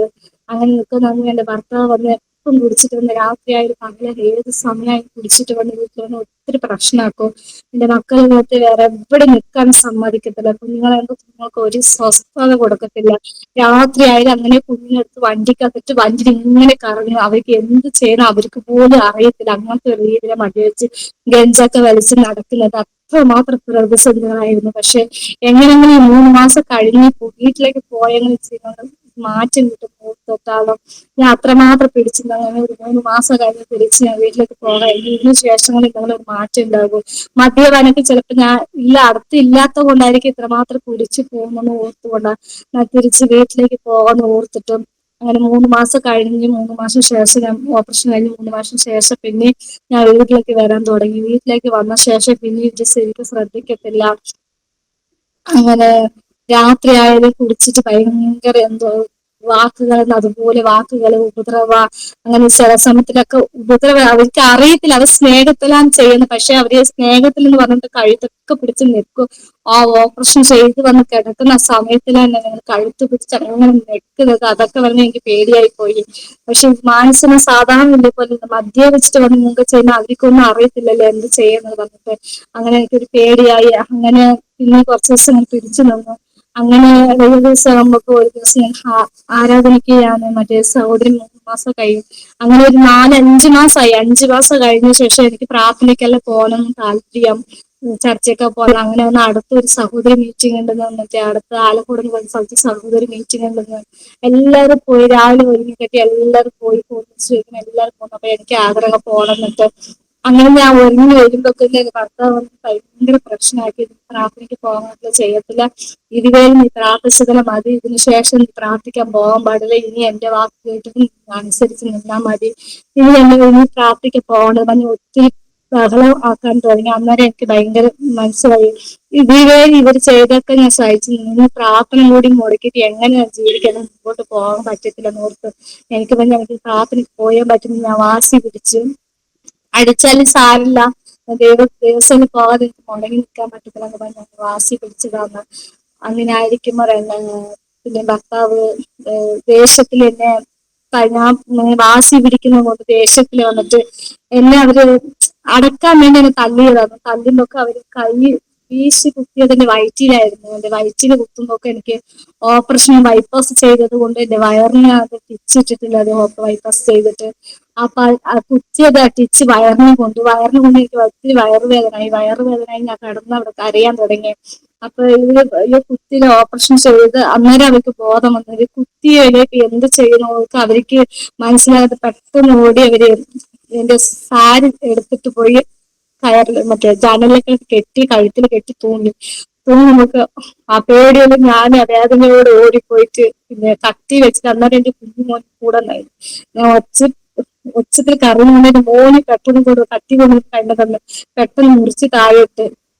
അതിനുശേഷം അടുത്ത് ബന്ധുക്കളൊക്കെ ഫോൺ വിളിച്ച് പറഞ്ഞു ഇങ്ങനത്തെ ഒരു അവസ്ഥ ഉണ്ടെന്ന് പറഞ്ഞിട്ട്. അതിനുശേഷം ഞങ്ങൾ ആങ്ങളമാര് പിന്നെ എന്റെ ഭർത്താവിന് ആങ്ങളെ ഇവരൊക്കെ വന്ന് വണ്ടി എടുത്തിട്ട് വന്ന് എന്റെ അവസ്ഥയിൽ എന്നെ കൊണ്ടുപോയി എന്റെ ഞങ്ങളുടെ ആന്റിന്റെ വീട്ടിലേക്ക് എന്നെ കൊണ്ടാക്കി. അന്നേരം പാസ്റ്റ് അവിടെ ഉണ്ടായിട്ടില്ല, പാസ്റ്റ് വേറെ ഒരു സ്ഥലത്ത് ഏതോ മീറ്റിംഗ് എവിടെ പോയിട്ടുണ്ടായി. അപ്പൊ ആന്റിന്റെ മാതാവ് മക്കൾ മാത്രമേ ഉണ്ടായിട്ടു. അന്നേരം എന്നെ കൊണ്ട് അവിടെ ആക്കിയ ശേഷം എന്റെ ഭർത്താവ് അവിടത്തേക്ക് വന്ന് പ്രശ്നമാക്കുന്നത്. എന്റെ ഭർത്താവിനൊക്കെ ആ കഴുത്തിൽ കയറിട്ടത് കൊണ്ട് മറ്റേ കണ്ണൊക്കെ വല്ലാത്തൊരു രൂപമായിരുന്നു. കണ്ണൊക്കെ പുറത്തു വന്ന് കഴുത്തൊക്കെ അങ്ങനെ വല്ലാത്തൊരു രൂപമായിരുന്നു. അപ്പൊ എല്ലാവർക്കും പേടിയായി അങ്ങനത്തെ ഒരു അവസ്ഥ കണ്ടിട്ട്. പെട്ടെന്ന് എന്താക്കി എന്നെ കൊണ്ടുപോയി പെരിയാർ മെഡിക്കൽ കോളേജിലാക്കിയിട്ട് ആശുപത്രിയിൽ കൊണ്ടുപോയി ആക്കിയിട്ട് അവരെ കൊണ്ടുപോയി പിറ്റേ ദിവസം അവർ കൊണ്ടുപോകുമ്പോൾ അവിടുത്തെ മറ്റേ അവിടുത്തെ അടുത്തുള്ള പോലീസ് സ്റ്റേഷനുകാർ പറഞ്ഞു ആരാ ചെയ്തത്, ഭർത്താവ് ചെയ്ത പറഞ്ഞാൽ അതിനെ ഇത് കേസ് വിഷയം ഓപ്പറേഷൻ ചെയ്ത് ഇങ്ങനെ ചെയ്തത് ഭർത്താവിന് നേരെ കേസ് എടുക്കുന്ന അങ്ങനെ കംപ്ലൈന്റ് എഴുതി അങ്ങനെ കൊണ്ടുപോയി. പിറ്റേ ദിവസം ആകുമ്പോൾ പിന്നെ പ്രശ്നമാക്കി. അന്നേരം അവിടുത്തെ പോലീസുകാർ വന്നിട്ട് ഇങ്ങനെ വയ്യാതെ കിടക്കുന്ന പെണ്ണിനാണ് തല്ലിന്ന് പറഞ്ഞിട്ട് അവര് പ്രശ്നമാക്കി. അവനെ കൊണ്ടുപോയിട്ട് മാനുഷ്യമായി ഭയങ്കര പ്രശ്നമായിരുന്നു മാനുഷ്യമായിട്ട്. അപ്പൊ ഇതിനെ കൊണ്ടുപോയി ഏതെങ്കിലും ഹോസ്പിറ്റലിൽ ആക്കുക, നമ്മൾ കഴുത്തല വല്ലാത്ത ഒരു പരുവത്തിലായില്ലെന്ന് പറഞ്ഞിട്ട് അങ്ങനെ അവരെ കൊണ്ടുപോയി കോഴിക്കോട് കുതിരവട്ടത്ത് കൊണ്ടാക്കി. അവിടെ 2 ആഴ്ച കാലം ആ കുതിരവട്ടത്തിലാണ് എന്റെ ഭർത്താവ് ഉണ്ടായിരുന്നത്. പക്ഷെ എന്താ വെച്ചാൽ എന്റെ ഓപ്പറേഷൻ ചെയ്തിട്ട് അത്രയും ദിവസം ഓപ്പറേഷൻ ചെയ്ത് അത്രയും മാസം വർഷം എനിക്ക് ജോലിക്കൊന്നും പോകാൻ കഴിയത്തില്ല. അതിലേറെ ഞങ്ങളുടെ സഭ എല്ലാം ഒരുമിച്ചാണ് എന്റെ ചെലവും കാര്യം, എന്റെ മോളുടെ പഠിത്തം, എന്റെ മക്കൾക്ക് ഡ്രസ്സ് ആണെങ്കില് എന്റെ വീട്ടിലെ എല്ലാ അവസ്ഥ കരണ്ട് ബില്ലും പിന്നെ എന്റെ ഭർത്താവിന്റെ അവസ്ഥ അങ്ങനെ ആയിരിക്കും, എന്റെ വണ്ടിന്റെ അടവ് എല്ലാം ഒരുമിച്ച് എല്ലാവരും സാമർഥ്യമായി ബുദ്ധിമുട്ടുന്നത്. പക്ഷെ കർത്താവിന്റെ സ്നേഹത്തിൽ എല്ലാവരും അത് സഹായിച്ചു. ആ 2 ആഴ്ച 3 മാസം ഫുള്ള്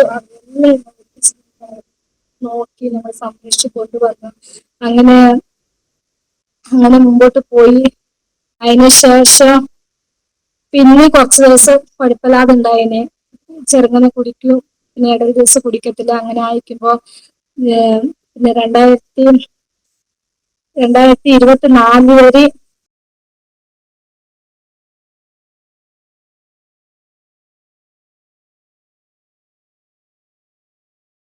ചെറിയ ചെറിയ മദ്യവെച്ച് വന്നാലും പ്രാർത്ഥിക്കാൻ കഴിയത്തില്ലെന്ന് വെച്ചാൽ ഒരു ദേവദാസിന്റെ ഒരു ആക്സിഡന്റ് ആയിരുന്നു.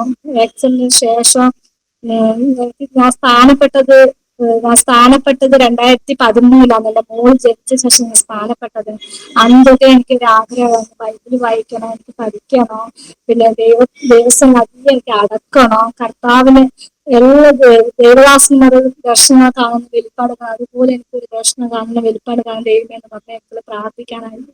2013 സ്ഥാനപ്പെട്ട് 2016 ആകുമ്പോക്ക് ദേവദാസിന് ആക്സിഡന്റ് ഒക്കെ കഴിഞ്ഞ ശേഷം നന്നായി വന്ന ശേഷം ഒരു 21 ദിവസക്കാലം ഉപവാസ പ്രാർത്ഥന ഞങ്ങളുടെ ദേവാലയത്തിൽ ഉണ്ടായിരുന്നു. ആ പ്രാർത്ഥന ഞാൻ ദൈവത്തോട് പ്രാർത്ഥിച്ചു, കർത്താവേ എനിക്ക് ഈ പ്രാർത്ഥനകളിൽ പേര് ഞാൻ കാത്തിരുന്നു, എനിക്ക് ഈ പ്രാർത്ഥനകൾ എങ്ങനെ എന്റെ കർത്താവ് എന്നോട് ഇടപെടണം, ഈ ദർശനങ്ങൾ എന്താണെന്ന് എനിക്ക് അറിയത്തില്ല, ഈ വെളിപ്പാടെന്ന് പറയുന്നത് എനിക്ക് അറിയത്തില്ല ദൈവമേ, അതൊക്കെ എന്താണെന്ന് എനിക്ക് വെളിപ്പെടുത്താൻ പ്രാർത്ഥിച്ചു.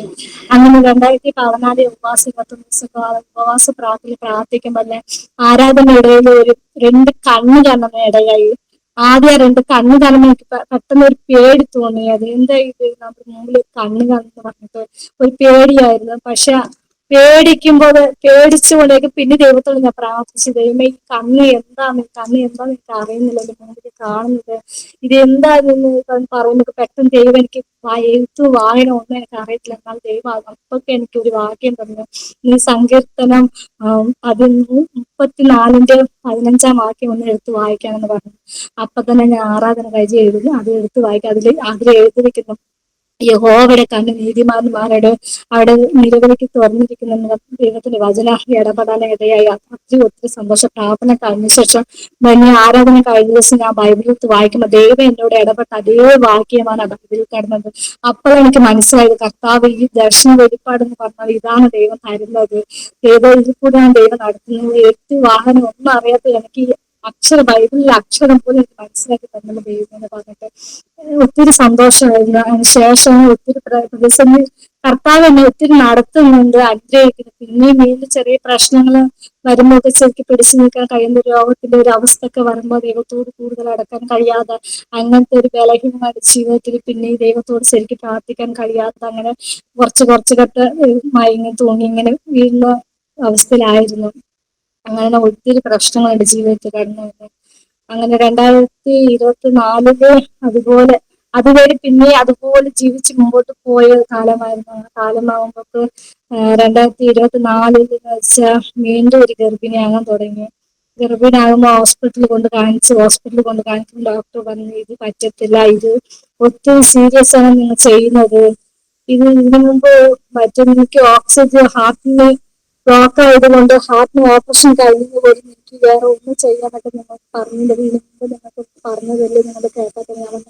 എനിക്ക് യാതൊരു കാരണവശാലും എന്നെ വന്നിട്ട് എനിക്ക് നിർത്താൻ പറ്റത്തില്ല, എനിക്ക് അത്രമാത്രം രോഗം മരുന്ന് കഴിക്കുന്നതുകൊണ്ട് അത്രമാത്രം ഓപ്പറേഷൻ എനിക്കൊന്നും ചെയ്യാൻ പറ്റത്തില്ല, നിർത്താൻ യാതൊരു സാഹചര്യം ഇല്ല എന്ന് പറഞ്ഞു. പിന്നെ ഡോക്ടർ പറഞ്ഞു ഇനി നിനക്ക് പറ്റത്തില്ല, മുമ്പോട്ട് ഒരു പ്രസവം നിനക്ക് താങ്ങാൻ പറ്റത്തില്ല, ഇത് ചെയ്യാൻ പറ്റത്തില്ല, അത്രയ്ക്ക് ഞാൻ മരുന്നൊന്നും മുമ്പോട്ട് പോയാൽ നിന്റെ ജീവൻ തന്നെ അപകടത്തിലായി പോകുമെന്ന് പറഞ്ഞു.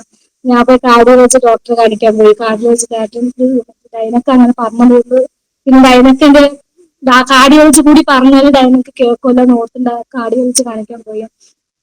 അങ്ങനെ കാർഡിയോളജിന്റെ അടുത്ത് പോകുമ്പോഴല്ല അവിടെ ഡോക്ടർ എൻ്റെ അടുത്ത് പറഞ്ഞത് ഭയങ്കര പ്രശ്നമാണ്, എനിക്ക് ഹാർട്ടിന് ഓപ്പറേഷൻ കഴിഞ്ഞ ഒത്തിരി മരുന്നൊക്കെ ഇങ്ങനെ നീ കഴിക്കുന്ന സമയത്ത് നീ എങ്ങനെ ഈ ഓപ്പറേഷൻ മറ്റേ ഇങ്ങനത്തെ സംഭവിക്കും. ഞാൻ പറഞ്ഞ അറിയത്തില്ല സാറേ, എങ്ങനെയെങ്കിലും എനിക്ക് കുഞ്ഞിന് വേണം സാറേ, ഒന്ന് കുഞ്ഞിനെ ജീവനോടെ കിട്ടണ സാറേ എനിക്ക് എന്ന് പറഞ്ഞ ഭയങ്കര ആഗ്രഹിച്ചപ്പോ ഡോക്ടർ പറഞ്ഞു എനിക്ക് ഇത്രയും മാത്രം ശ്രമപ്പെടുന്നതുകൊണ്ട് ഞങ്ങൾക്ക് ഒന്നും ചെയ്യാൻ കഴിയില്ല, അങ്ങനെ പറ്റുന്നത് നിങ്ങൾക്ക് ഒരു ഇഞ്ചക്ഷൻ ഉണ്ട്, ഒരു ദിവസം ആ ഇഞ്ചക്ഷൻ കിടക്കേണ്ടതാണ്, പക്ഷെ അത് നിന്റെ ശരീരത്തിൽ ആ ഇഞ്ചക്ഷൻ എടുക്കുമെന്ന് എനിക്ക് അറിയത്തില്ല, പക്ഷെ അത് ഒത്തിരി വില കൂടിയ ഇഞ്ചക്ഷൻ ആണ്, അതുപോലെ തന്നെ ഇപ്പൊ തൊട്ട് സ്റ്റാർട്ടിങ് ഒക്കെ ഈ പ്രസവിക്കുന്ന പേര് ആ ഇഞ്ചക്ഷൻ എനിക്ക് വെക്കുന്ന ഒത്തിരി പ്രതിസന്ധികളാണ്. അങ്ങനെ ആ ഇഞ്ചക്ഷൻ വെച്ച് മുമ്പോട്ട് പോയാൽ നിനക്ക് ആ കുഞ്ഞ് കിട്ടുന്നതെന്ന് എനിക്ക് അറിയത്തില്ല, കുഞ്ഞ് കിട്ടുന്നത് യാതൊരു ഉറപ്പില്ല എന്ന് പറഞ്ഞു.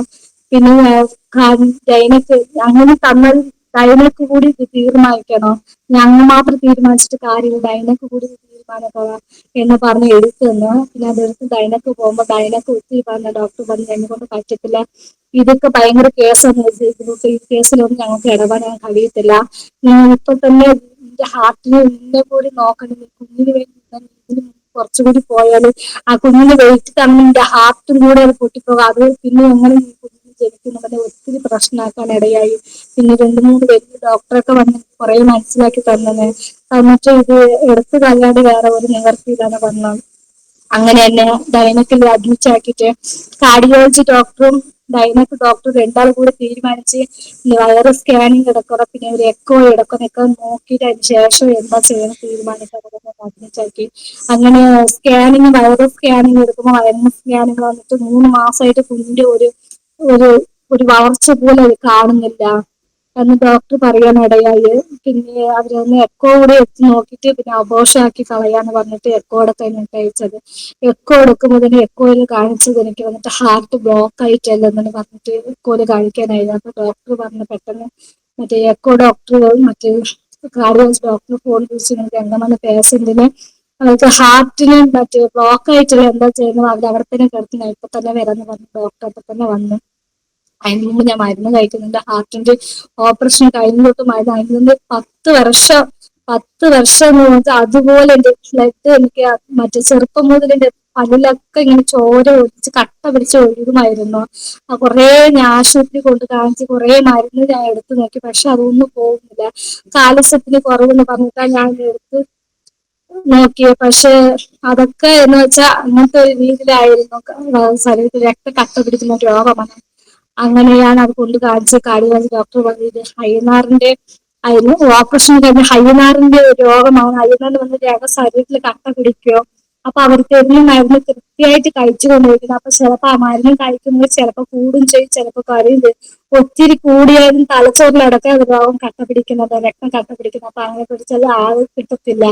അങ്ങനെ ഒരു അവസ്ഥയിലായിരിക്കുമ്പോൾ ഇപ്പൊ ഗർഭിണിയും കൂടി ആയി വരുമ്പോൾ ഞങ്ങൾ ഏത് മരുന്നാണ് നമുക്ക് ട്രീറ്റ്മെന്റ് എടുത്ത് നമ്മൾ നോക്കേണ്ടത്, ഏത് രോഗം എന്ന് പറഞ്ഞാൽ നമ്മൾ ശ്രദ്ധിക്കേണ്ടതെന്ന് പറഞ്ഞു ഒത്തിരി കഴിഞ്ഞു. പിന്നെ ഡോക്ടർക്ക് പിന്നെ ഗൈനക്ക് ഡോക്ടർ പറഞ്ഞു ഇവർക്ക് ഞങ്ങൾ പ്രസവിക്കാൻ ഞങ്ങൾ നോക്കത്തില്ല, അവളെ ഇപ്പൊ തന്നെ അപോഷയാക്കുന്നത് മാത്രം ഞങ്ങൾ തുറന്ന് നോക്കാം, അല്ലാതെ ഞങ്ങൾക്ക് വേറെ വഴിയില്ലെന്ന് പറഞ്ഞപ്പോൾ കാർഡിയോളജി ഡോക്ടർ പറഞ്ഞു അങ്ങനെ ഞങ്ങൾ ചെയ്തു തരുന്നത്. അങ്ങനെ ചെയ്തെങ്കിൽ ഇപ്പോൾ അവൾക്ക് ഹാർട്ടിൽ കൂടി പ്രശ്നം നിൽക്കുന്നുണ്ട്, അവൾ ഹാർട്ട് കൂടി ബ്ലോക്ക് ആയി നിൽക്കുമ്പോൾ ഈ സമയത്തിൽ അവൾക്ക് ഇപ്പൊ അങ്ങനെ അപോഷാക്കാൻ പോയി അവളുടെ ജീവൻ പോകുന്ന ഞങ്ങൾ എന്ത് പറയുന്നത് നടക്കുന്നത്. ഡോക്ടർ കാർഡിയോളജി ഡോക്ടർ ഡൈനക്ക് ഡോക്ടർ എല്ലാം കൂടി തീരുമാനിച്ചിട്ട് ആദ്യം അവളുടെ ബ്ലോക്ക് ഒന്ന് മാറ്റണം, അതിന് ശേഷം ഞങ്ങൾ ഡിയാലിസിസ് ചെയ്യാം, അല്ല ഡിയാലിസിസ് ചെയ്തിട്ട് എടുത്ത് കളയാ അല്ലാതെ വേറെ കഴിയില്ലെന്ന് പറഞ്ഞു. അങ്ങനെയാണ് തന്നെ കാർഡിയോളജിയിലേക്ക് മാറ്റിയത്. കാർഡിയോളജിലേക്ക് മാറ്റി കാർഡിയോളജി ഡോക്ടറുടെ അവിടെ കൊണ്ടുപോയി അഡ്മിറ്റ് ആക്കി.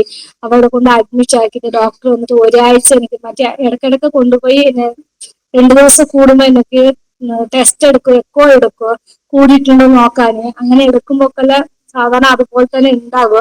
അപ്പൊ എമർജൻസി കേസ് ഒത്തിരി ഹോസ്പിറ്റലിൽ വന്നുകൊണ്ടിരിക്കും, ഓപ്പറേഷൻ എമർജൻസി കേസ് ഒത്തിരി വരുന്നതുകൊണ്ട് അതൊക്കെ അതൊക്കെ മാറ്റി വെക്കാൻ പറ്റത്തില്ല. സീരിയസ് കേസല്ലേ, ഒക്കെ മാറ്റി വെക്കാൻ പറ്റില്ല. എല്ലാം കൂടി മാറ്റി വെച്ച് എനിക്ക് ഇഞ്ചക്ഷൻ എടുത്തുകൊണ്ടിരിക്കുന്നു, ബ്ലോക്ക് അധികം കൂടാതിരിക്കാൻ വേണ്ടി എനിക്ക് ഇഞ്ചക്ഷൻ എടുത്തുകൊണ്ടിരിക്കും. അവര് ഒരാഴ്ച സമയം ഉണ്ടെങ്കിൽ ഒരാഴ്ച തന്നെ എന്റെ ഓപ്പറേഷൻ നടത്താൻ വേണ്ടി അങ്ങനെ സമയം നമുക്ക് ഇരിക്കുന്നതായിരുന്നു.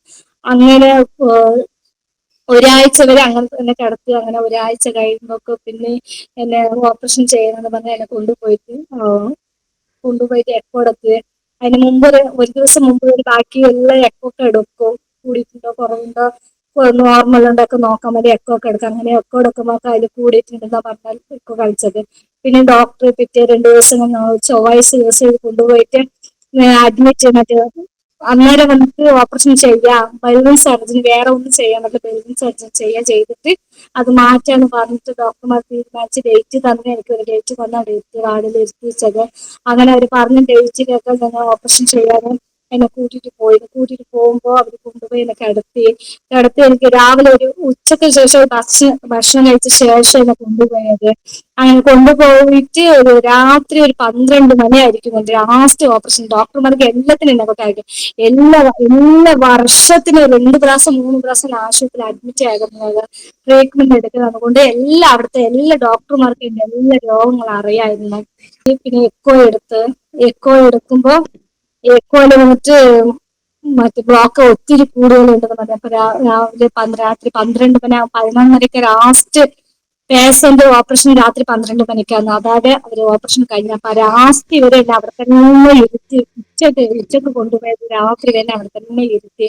11 വേറെ ഓരോ ഓപ്പറേഷൻ ആണ്. 12-ാം തീയതി രാത്രി 12 മണിക്ക് ലാസ്റ്റ് ഓപ്പറേഷൻ ആയതുകൊണ്ട് നിന്ന് ശരിക്കും ശ്രദ്ധിച്ച് ചെയ്യണം എന്ന് ഓർത്ത് ഡോക്ടർമാർ എന്നെ കൊണ്ടുപോയത്. കത്തിരി, മരുന്ന്, ഇഞ്ചക്ഷൻ ഒക്കെ എന്റെ അടുത്ത് വെച്ചിട്ട് എന്റെ കഴുത്തിന്റെ കാല് തൊടൽ കൂടെ ചെയ്യാൻ പറഞ്ഞത്. തൊടൽ കൂടി പെൽവിക് സർജറി ചെയ്യാനാണ് പറഞ്ഞത് ഡോക്ടർ. അങ്ങനെ എനിക്ക് കിടത്തിട്ട് ബ്ലേഡ്, കത്തിരിക്ക, മറ്റേ മരുന്ന് ഒക്കെ എന്റെ അടുത്ത് വെച്ചിട്ട് ഡോക്ടർ എന്റെ എക്കോ നോക്കിക്കൊണ്ട് തന്നെ സംസാരിച്ചിട്ട്, പിന്നെ കാലിന് ഡോക്ടറും തലയിലൊക്കെ ഒരു ഡോക്ടറും ഉണ്ടാവും സംസാരിച്ചു കൊണ്ട് തന്നെ. പിന്നെ വലിയ ഡോക്ടർ ഒരു കോൾ സംസാരിക്കാനായിട്ട് ആ ഡോക്ടർ പോയി. അതിനു മുമ്പ് ഞാൻ വാർഡിൽ നിന്ന് ഇറങ്ങുമ്പോ എന്റെ വാർഡിൽ നിന്ന് കൊണ്ടുവരുമ്പോ ഞാൻ ദൈവത്തോട് പ്രാർത്ഥിച്ച്, കർത്താവ് എത്രമാത്രം ഒത്തിരി പ്രശ്നങ്ങൾ ഞാൻ നേരിടുവാൻ ഇടയായി. എന്നാലും അതിനെല്ലാം എന്റെ കർത്താവ് എന്നെ വിജയിച്ചു. ഇതൊക്കെ ദൈവത്തിന്റെ ഗീതമാനങ്ങൾ ഇത്രത്തോളം കൊണ്ടുവന്ന് എന്നെ പിടിച്ചു. ഈ ഓപ്പറേഷൻ ഇനി എങ്ങോട്ട് പോകും എനിക്ക് അറിയത്തില്ല. ഇന്ന് എനിക്ക് ഹാർട്ടിന് ഓപ്പറേഷൻ ആണ്. എങ്ങനെയാണ് എന്റെ കർത്താവ് പ്രവർത്തിക്കണം? ദൈവത്തിന് അത് വെളിപ്പെടുത്തണോ? മരിക്കണമെങ്കിൽ ഇതോടെ ഞാൻ മരിച്ചു പോകണം, എനിക്ക് തിരിച്ചു വരിക വേണ്ട. മരിക്കണമെങ്കിൽ ഇതോടെ എല്ലാ അവസരത്തിനും കൊണ്ടുപോകാൻ ദൈവം എന്ന് പറഞ്ഞിട്ട് ഞാൻ പ്രാർത്ഥിച്ചുകൊണ്ടിരിക്കുമ്പോൾ തന്നെ ദൈവാത്മ എന്നിട്ട് ഇടപെട്ടുന്നത്. നീ ദൈവവചനത്തിൽ കടുകുമണി പോലെ വിശ്വാസം ഈ മലയോട് നീങ്ങി പോകുന്നു പറഞ്ഞാൽ സംഭവിക്കുന്നു. പെട്ടെന്ന് എനിക്ക് ആരോ എന്റെ അടുത്ത് സംസാരിക്കുന്ന പോലെ ഉണ്ട്. എനിക്കൊന്നും മനസ്സിലായിട്ടില്ല. അപ്പോഴാണ് ഞാൻ മനസ്സിലാക്കി ദൈവവചനത്തിൽ ഇങ്ങനത്തെ ഒരു വാക്യ കിടപ്പുണ്ട്. അപ്പൊ ഞാൻ വിശ്വസിച്ച് കർത്താവാണ് എന്റെ അടുത്ത് സംസാരിക്കുന്നത്, ദൈവമാണ് എന്റെ അടുത്ത് സംസാരിക്കുന്നത്. പറഞ്ഞപ്പോൾ ഒരു ഉറപ്പ് ഉണ്ടായിരുന്നു. എന്നിട്ട് ഓപ്പറേഷൻ അപ്പൊ ഞാൻ വിചാരിച്ചു ഏതെങ്കിലും ഒരു മാർഗത്തിൽ കർത്താവിനെ രക്ഷിക്കുന്ന ഓർപ്പം ഞാൻ പോയത്. പക്ഷെ ദൈവത്തിലിരിക്കുന്നതല്ല നടക്കുന്നത്. ദൈവം പറഞ്ഞാൽ വിശ്വസിക്കും ദൈവം അത്ഭുതങ്ങൾ ചെയ്യുന്നത്. അങ്ങനെ ഞാൻ വിശ്വസിച്ച് ഞാൻ പോയതാണ്. പിന്നെ കൊണ്ട് കിടത്തി എക്കോയിലൊക്കെ പ്രശ്നം ഉണ്ടെന്ന് പറഞ്ഞ് ഓപ്പറേഷൻ കിടത്ത ഡോക്ടർക്ക് മറ്റേ ഓപ്പറേഷൻ ചെയ്യുന്ന സമയം ഒരു 2-3 മിനിറ്റ് മാത്രമേ ഒരു കോള് സംസാരിച്ചുകൊണ്ട് ഡോക്ടർ പോയതാണ്. പോയിട്ട് തിരിച്ച് വന്നിരിക്കുമ്പോ അതേ കസേര അതേ സ്പോട്ടിൽ വന്നിരിക്കുമ്പോഴൊക്കെ മുമ്പിൽ മറ്റേ കമ്പ്യൂട്ടറിൽ കാണിക്കുന്നത് ബ്ലോക്ക് ഇല്ല, നോർമൽ എന്ന് പറഞ്ഞാൽ കാണിക്കുമ്പോൾ തന്നെ ഡോക്ടർക്ക് തന്നെ ഒരു അത്ഭുതകരമായത്. മുസ്ലിം ഡോക്ടർ തന്നെ തലക്ക് കൈക്ക് വെച്ചു. ഇതിന്റെ ഒരു അത്ഭുതമാണ്. ബാക്കിയുള്ള ഡോക്ടർ എന്താ പ്രശ്നം നമുക്ക് ഇപ്പോഴാണ് ഞാൻ കണ്ടത്. ബ്ലോക്ക് എന്ന് പറഞ്ഞ കമ്പ്യൂട്ടർ എന്തെങ്കിലും കംപ്ലൈന്റ് ചെയ്തോ ഒന്ന് നോക്കിക്കോ. ഇപ്പൊ തന്നെ ഞാൻ നോക്കിയത് ഇത്രമാത്രം ബ്ലോക്ക് ഞാൻ കണ്ടത് ഇത്തിരി പെട്ടെന്ന് ഇങ്ങനെ മാറിപ്പോയോ എന്ന് പറയാനിടയായി. പിന്നെ പറഞ്ഞ് ചിലപ്പോ ഇത് കംപ്ലൈന്റ് ആവുമായിരിക്കും, മറ്റേതൊക്കെ ഒന്ന് മാറ്റി നോക്കാം, അതിലെന്താ അങ്ങനെ നോക്കാൻ പറ്റും. അങ്ങനെ മാറ്റി നോക്കാം, അതിലും നോർമലാണ്. പക്ഷെ ഡോക്ടർക്ക് ഒന്ന് മനസ്സിലായി ഇത് രോഗം മാറിപ്പോയതാണെന്ന്. പക്ഷെ എന്റെ കർത്താവ് അവിടെയും എന്റെ ദൈവം പറഞ്ഞതുപോലെ വിശ്വസിക്കുന്നതുകൊണ്ട് കർത്താവിന്റെ വിടുതൽ അവർ അനുഭവിക്കുവാൻ ഇടയായി. അപ്പൊ തന്നെ പിന്നെ ഐസിയുലേക്ക് കൊണ്ട് കിടത്തി അവിടെ ഇഞ്ചക്ഷനൊക്കെ വെച്ച് പിന്നെ അത് മറ്റേ ഓപ്പറേഷന് മുമ്പ് അവര് ഒരാഴ്ച ഓപ്പറേഷൻ ചെയ്യുന്ന അവര് മറ്റേ അഴിമാറിന് മരുന്ന് തരത്തില്ല. അവർ തരാമെല്ലാം ഒത്തിരി കട്ട പിടിച്ച ശേഷം ചെയ്യാൻ അങ്ങനെ നിർത്തി വെച്ചത് കൊണ്ട് മറ്റേ രക്തം കട്ട പിടിച്ചിട്ടുണ്ടായി. അപ്പൊ അതിന്റെ ഒരു ഇഞ്ചക്ഷൻ ഉണ്ട്. അത് ഭയങ്കര അപകടമായ ഇഞ്ചക്ഷൻ. അത് അവിടുത്തെ ഡോക്ടർമാർക്ക് അറിയത്തില്ല, സിസ്റ്റർമാർ കൂടെ അത്ര പേടിച്ചിട്ടാണ് ഇഞ്ചക്ഷൻ ഒക്കെ വെക്കാൻ ഇടയായി. അത്രമാത്രം ബുദ്ധിമുട്ടുള്ള ദൈവം പിന്നെ എന്റെ കർത്താവിനെ അനുഗ്രഹിച്ച് വഴി നടത്തിയതിനു ശേഷം എന്നെ അവിടെ നിന്ന് പിന്നെ എടുത്ത് ബ്ലോക്ക് മാറ്റിയ ശേഷം വീണ്ടും എന്നെ അവിടെ നിന്ന് ഡൈനക്കിലേക്ക് മാറ്റിവിട്ട് അങ്ങനെ 1.5 മാസം ആ ഹോസ്പിറ്റലിൽ തന്നെ ഡിസ്ചാർജ് ചെയ്ത് പുറത്തു പോകാതെ ആ ഹോസ്പിറ്റലിൽ തന്നെ മാറി അങ്ങോട്ടും ഇങ്ങോട്ടും മാറ്റി കിടത്തി. അങ്ങനെ ഡൈനക്കിൽ മാറ്റി. ഡൈനക്ക് ഡോക്ടർ വന്നിട്ട് പിന്നെ റിപ്പോർട്ട്സ് കുറെ നോക്കിയിട്ട് ഡോക്ടർ പറഞ്ഞ ഇത് ഞങ്ങൾ ഇ.എൻ.ടി ചെയ്തിട്ട് എടുത്ത് കളിക്കാം. പക്ഷെ അത് എടുക്കുമ്പോൾ ഡിയാലിസിസ് ചെയ്ത് എടുക്കാം. ഡിയാലിസിസ് ചെയ്യുമ്പോൾ ഒരു കാര്യമുണ്ട്, ഇവർക്ക് ജീവന് ആപത്ത് വരും. ഞങ്ങൾക്ക് വേറെ മാർഗം ഇല്ല. വേറെ ഒന്നും മരുന്ന് കൊടുത്തിട്ടോ വേറെ ഒന്നും ഞങ്ങളെ ചെയ്യാൻ പറ്റത്തില്ല. ഡിയാലിസിസ് ചെയ്താൽ മാത്രം എടുക്കാം. പക്ഷെ ഡിയാലിസിസ് ചെയ്യാല് ഇവൾക്ക് ഒത്തിരി ജീവിതം ഞങ്ങൾക്ക് ഉറപ്പില്ലെന്ന് പറയുന്ന ഇടയായി. പിന്നെ എന്റെ ഭർത്താവ് എന്ന് വെച്ചാൽ ഒന്നിനും സമ്മതിക്കത്തില്ല. നീ മരിച്ചാലും സാറിന് നീ കുഞ്ഞും ജനിക്കാതെ വരണം എന്ന് പറഞ്ഞ ഒരു വാസിലാണ് അവർ വീട്ടിലിരുന്നത്. ഡോക്ടർമാർ ഒത്തിരി ഭർത്താവിനകത്ത് ഒത്തിരി കാര്യം പറയാണ്ട് നിന്റെ സ്ഥിതി ഇത്രമാത്രം ആയിട്ട് എന്തിനാ നിന്റെ ഭർത്താവ് നിന്നെ ശ്രദ്ധിക്കാത്തതെന്ന് പറഞ്ഞ് ഞങ്ങൾക്ക് അറിയത്തില്ല. അവിടെ തന്നെ ചോദിക്കും നിന്റെ ഭർത്താവ് എന്നെ കാണണം, അവരുടെ അടുത്ത് കുറെ കാര്യം സംസാരിക്കാനുണ്ട്, അവരുടെ അടുത്ത് കുറെ കാര്യം സംസാരിക്കണം നിന്റെ ഭർത്താവിന്, അതിനെ വിളിച്ചു വരുത്തിക്കണം എന്ന് പറഞ്ഞു. പിന്നെ 2-3 ദിവസം അതിനായിട്ട് എന്റെ ഭർത്താവിന്റെ അടുത്ത് സംസാരിക്കുന്നതിനായിട്ട് ഡോക്ടർ എന്നെ അവിടെ തന്നെ കിടത്തി. എന്റെ ഭർത്താവിന് ഫോൺ വിളിച്ച് മാറി മാറി ഫോൺ വിളിച്ച് കുറെ വിളിച്ച് എന്നിട്ട് ഞാൻ വരത്തില്ല ഒത്തിരി വാശിയുണ്ട്. അപ്പം ഡോക്ടർ ഈ വരാതെ എനിക്ക് ഒന്നും ചെയ്യാൻ പറ്റുന്ന പ്രശ്നമാക്കിയത് കൊണ്ട് പിന്നെ അന്ന് രാവിലെ അത് കടന്നു ഡോക്ടറെ വിളിച്ചിട്ട് ഒത്തിരി വഴക്ക് പറഞ്ഞു. ഇത്രമാത്രം അവളുടെ ശരീരം നോക്കാതെ ഇങ്ങനെ ഭർത്താവായിട്ട് നിങ്ങൾക്ക് കൂടെ നിന്ന് അവള് ശ്രദ്ധിക്കാത്ത, ഇവിടെ ബലഹീനങ്ങൾ നിങ്ങൾക്ക് അറിയാലോ, പിന്നെ അവളെ സഹായിക്കാൻ വേറെ ആരുണ്ടെന്നല്ല ചോദിച്ച്. പിന്നെ അവര് ഈ മദ്യത്തിലും കഞ്ചൊക്കെ വലിക്കുന്ന കൊണ്ട് ശരിക്കും ഒരു ശ്രദ്ധ അല്ല. അത് കേട്ടാൽ കുറച്ച് കഴിഞ്ഞിട്ട് പിന്നെ അത് മറന്നു പോകും. പിന്നെ അതിന് ഇഷ്ടത്തിൽ അങ്ങനെ നടക്കും. അങ്ങനത്തെ ഒരു അവസ്ഥയിലായിരുന്നു. അങ്ങനെ പിന്നെ ഒരു രക്ഷയില്ല. അപ്പൊ പിന്നെ എന്റെ സഹോദരന്മാരെല്ലാം നോക്കിയിട്ട് എന്ത് പറഞ്ഞാല് ഡോക്ടറെ അടുത്ത് ചോദിച്ചു, സഹോദരന്മാരെ ഞങ്ങളെ നിങ്ങൾക്ക് ഒപ്പിടക്കാൻ ചോദിച്ചു, നിങ്ങൾക്ക് താല്പര്യം എന്താ, നിങ്ങൾക്ക് സമ്മതമാണോ, ഇതിലേക്ക് അല്ലാതെ എടുത്തു കളയാതെ വേറെ വഴിയില്ല, ജീവൻ പ്രശ്നമാണ്, പക്ഷെ ഡയാലിസിസ് ചെയ്യുമ്പോൾ അവൾക്ക് ഇപ്പൊ ഇല്ലെന്ന് ഞങ്ങൾക്ക് ഉറപ്പില്ല എന്ന് പറഞ്ഞു. അപ്പൊ എന്റെ ആങ്ങളെ പറഞ്ഞു വേറെ നിവർത്തിയില്ലല്ലോ, ഇത് മാത്രമല്ല മാർഗോ, അങ്ങനെ നിങ്ങൾ ഡയാലിസിസ് ചെയ്തോ, ഞങ്ങൾ ഒപ്പിട്ട് തരാന്ന് പറഞ്ഞ് ഞങ്ങളുടെ സഹോദരങ്ങളെ ചേർന്നിട്ട് മറ്റേ കടലാസിൽ ഡോക്ടർ ഒപ്പിട്ട് കൊടുത്തത്. അങ്ങനെ ഒപ്പിട്ട് സാധാരണ ഡോക്ടർമാരൊക്കെ പറയുന്ന ഒരു രോഗം വന്നാൽ സാരില്ല നോക്കാം, അത് പിന്നെ ശരിയാകുന്ന പറഞ്ഞു. പക്ഷെ എന്റെ വിഷയത്തിൽ ഡോക്ടർമാരൊക്കെ ഒരു ഭയത്തിലായിരുന്നു, എന്ത് സംഭവിക്കണം, അത്രമാത്രം കഠിനമായ ഒരു പ്രശ്നത്തിലാണ് ഞാൻ കടന്നുപോയത്. അപ്പൊ ഡോക്ടർ ഡയാലിസിസ് ചെയ്താല് പ്രശ്നം അവന്റെ ആങ്ങളമാരെ വിളിച്ച് എന്റെ ആങ്ങളെ കൊണ്ടുപോയി നേരെ രണ്ടാമത്തെ ആങ്ങളെ കൂട്ടിട്ട് പോയി അവർക്ക് കുറെ കാര്യം അവർക്ക് പറഞ്ഞു ഇതൊക്കെ സമ്മതമാണെങ്കിൽ ഞങ്ങൾ ഡയാലിസിസ് ചെയ്യണം പറഞ്ഞു. അപ്പൊ അവന്റെ ആങ്ങളൊക്കെ വേറെ നിവൃത്തിയില്ലല്ലോ, ഭർത്താവ് ശരിക്കും നോക്കത്തില്ല. പിന്നെ ആങ്ങളമാരൊക്കെ ഞങ്ങളൊന്നും നോക്കില്ല. പക്ഷെ ആങ്ങളെ സമ്മതിച്ചു. എന്ത് വന്നാലും എന്റെ ചേച്ചി എനിക്ക് വേണ്ടതെന്ന് പറഞ്ഞ് എന്റെ ആങ്ങളെ സമ്മതിച്ച്. അങ്ങനെയാണ് പിന്നെ ഒപ്പിട്ട് കൊടുത്ത്. അങ്ങനെ ഒപ്പിട്ട് ഡയാലിസിസ് ചെയ്യാൻ കൊണ്ടുപോകുന്ന മുമ്പ് 2 ദിവസം ഐസിയുവിൽ തന്നെ കിടത്തുമ്പോഴൊക്കെ അവിടെ സിസ്റ്റർമാരൊക്കെ എന്റെ അടുത്ത് വന്നോന്ന് ചോദിക്കുക, ഉം നീ പേടിക്കണ്ട ഗംഗ, നീ പേടിക്കണ്ട, നീ ദിയാസ് എന്ന് പറഞ്ഞത് നീ പേടിക്കണ്ട, എനിക്കും ഒരു ദൈവം ഉണ്ടല്ലോ നിന്നെ രക്ഷിക്കാന്, യാതൊരു കുഴപ്പം വരും, ഞങ്ങളെല്ലാം ഇങ്ങനെ പ്രാർത്ഥിക്കാൻ, നിന്നെ കൊണ്ടുപോയി യാതൊരു കുഴപ്പം വരാതെ പ്രാർത്ഥിക്കാൻ എന്നല്ല പറയുക. പിന്നെ അതുപോലെ എനിക്കൊന്നും അറിയത്തില്ല, അത് എന്താണെന്ന് എനിക്ക് അറിയത്തില്ല, ശരിക്കും ശ്രദ്ധിക്കുന്ന അറിയത്തില്ല. പിന്നെ എന്നെ ഡയാലിസിസ് ചെയ്യാൻ കൊണ്ടുപോയി എങ്ങനെ ഐസിയുവിലേക്ക് എന്നെ കൊണ്ടുപോകുമ്പോ എനിക്ക് അടുത്ത് ഒരു സിസ്റ്റർ കിടക്കണമെന്ന് പോയി. അത് കത്തോലിക്ക് പള്ളിയിൽ പോകുന്ന ഒരു സിസ്റ്ററാണ്. ആ സിസ്റ്റർ പെട്ടെന്ന് ഓടിപ്പോയി എന്റെ മോള് പിന്നെ എന്റെ ചേച്ചിമാരൊക്കെ പുറത്തിരിക്കുന്നുണ്ടായിരുന്നു. പക്ഷെ അതുവരെ ഞാൻ ആശുപത്രിയിൽ ഇത്രയും പോരാടിക്കൊണ്ടിരിക്കുമ്പോ ഞങ്ങളുടെ സഭ ഒരുമിച്ച് ഞങ്ങൾ ദൈവാലയത്തിൽ നിന്ന് ഉപവാസത്തിൽ പ്രാർത്ഥിച്ച് അവര് ദൈവത്തോട് അത്രമാത്രം നിവേദിക്കുന്നുണ്ടായിരുന്നു. എന്റെ അത്രമാത്രം മാറിപ്പോകാത്ത കഷ്ടമാണ് എന്റെ ജീവിതത്തിൽ എന്റെ കർത്താവിന്റെ അത്ഭുതങ്ങൾ ചെയ്ത്. ഒത്തിരി എന്റെ പ്രാർത്ഥന കൂടിയാണ് കർത്താവിന്റെ അനുഗ്രഹിച്ചത്. എത്രത്തോടെ ഞങ്ങൾ വിശ്വാസികളുടെ ദൈവത്തിന്റെ വിശ്വാസമോ കർത്താവ് അത്ഭുതങ്ങൾ ചെയ്തു. അങ്ങനെ ഓടി വന്ന് പെട്ടെന്ന് പുറത്ത് നിന്ന് മോളെ അവളെ ഡയാലിസിസ് ചെയ്യാൻ കൊണ്ടുപോയി റൂമിൽ, നിങ്ങളുടെ ദൈവത്തിന് ഇന്ന് ഇപ്പൊ തന്നെ ഇരുന്ന് പ്രാർത്ഥിക്കാൻ അവളെ കൊണ്ടുപോയി റൂമിലേക്ക് എന്ന് പറയുന്ന അന്നേരം അവർക്ക് മനസ്സിലായത് ഡയാലിസിസ് എന്ന് പറയുമ്പോ സാധാരണ ഉള്ളവർക്ക് അത് കുഴപ്പമില്ല, പക്ഷെ ആർക്കും ഇത്രമാത്രം പ്രശ്നമുള്ളവർക്ക് അതൊരു ബുദ്ധിമുട്ടാണ്. പെട്ടെന്ന് ശ്വാസം ഇളകി പോകും, ശ്വാസം മുട്ടൽ ഇളകിപ്പോയാൽ പിന്നെ ഒന്നും ചെയ്യാൻ പറ്റത്തില്ല എന്ന് ആ സിസ്റ്റർമാർക്ക് അറിയുന്നതുകൊണ്ട് ആ സിസ്റ്റർമാർ പോയി പറഞ്ഞ് അങ്ങനെ അവരെല്ലാം പ്രാർത്ഥിക്കാൻ ഇടയായി. അങ്ങനെ ഡോക്ടറെ കൊണ്ടുപോകുന്ന മുമ്പ് ഞങ്ങളടുത്ത് ഒപ്പ് വാങ്ങിയത് ഞങ്ങൾ ഡയാലിസിസ് ചെയ്ത ശേഷം ബ്ലീഡിങ് പോകാൻ തുടങ്ങി. ഞങ്ങൾക്ക് വേറെ ഒന്നും ചെയ്യാൻ പറ്റില്ല, ബ്ലീഡിങ് പോലെ ഒത്തിരി പ്രശ്നമാണ് വരും എന്ന് പറഞ്ഞു. പക്ഷെ വേറെ നിവൃത്തിയില്ലാതെ ഞങ്ങൾ ഒപ്പിട്ട് കൊടുത്ത് ചെയ്തത്.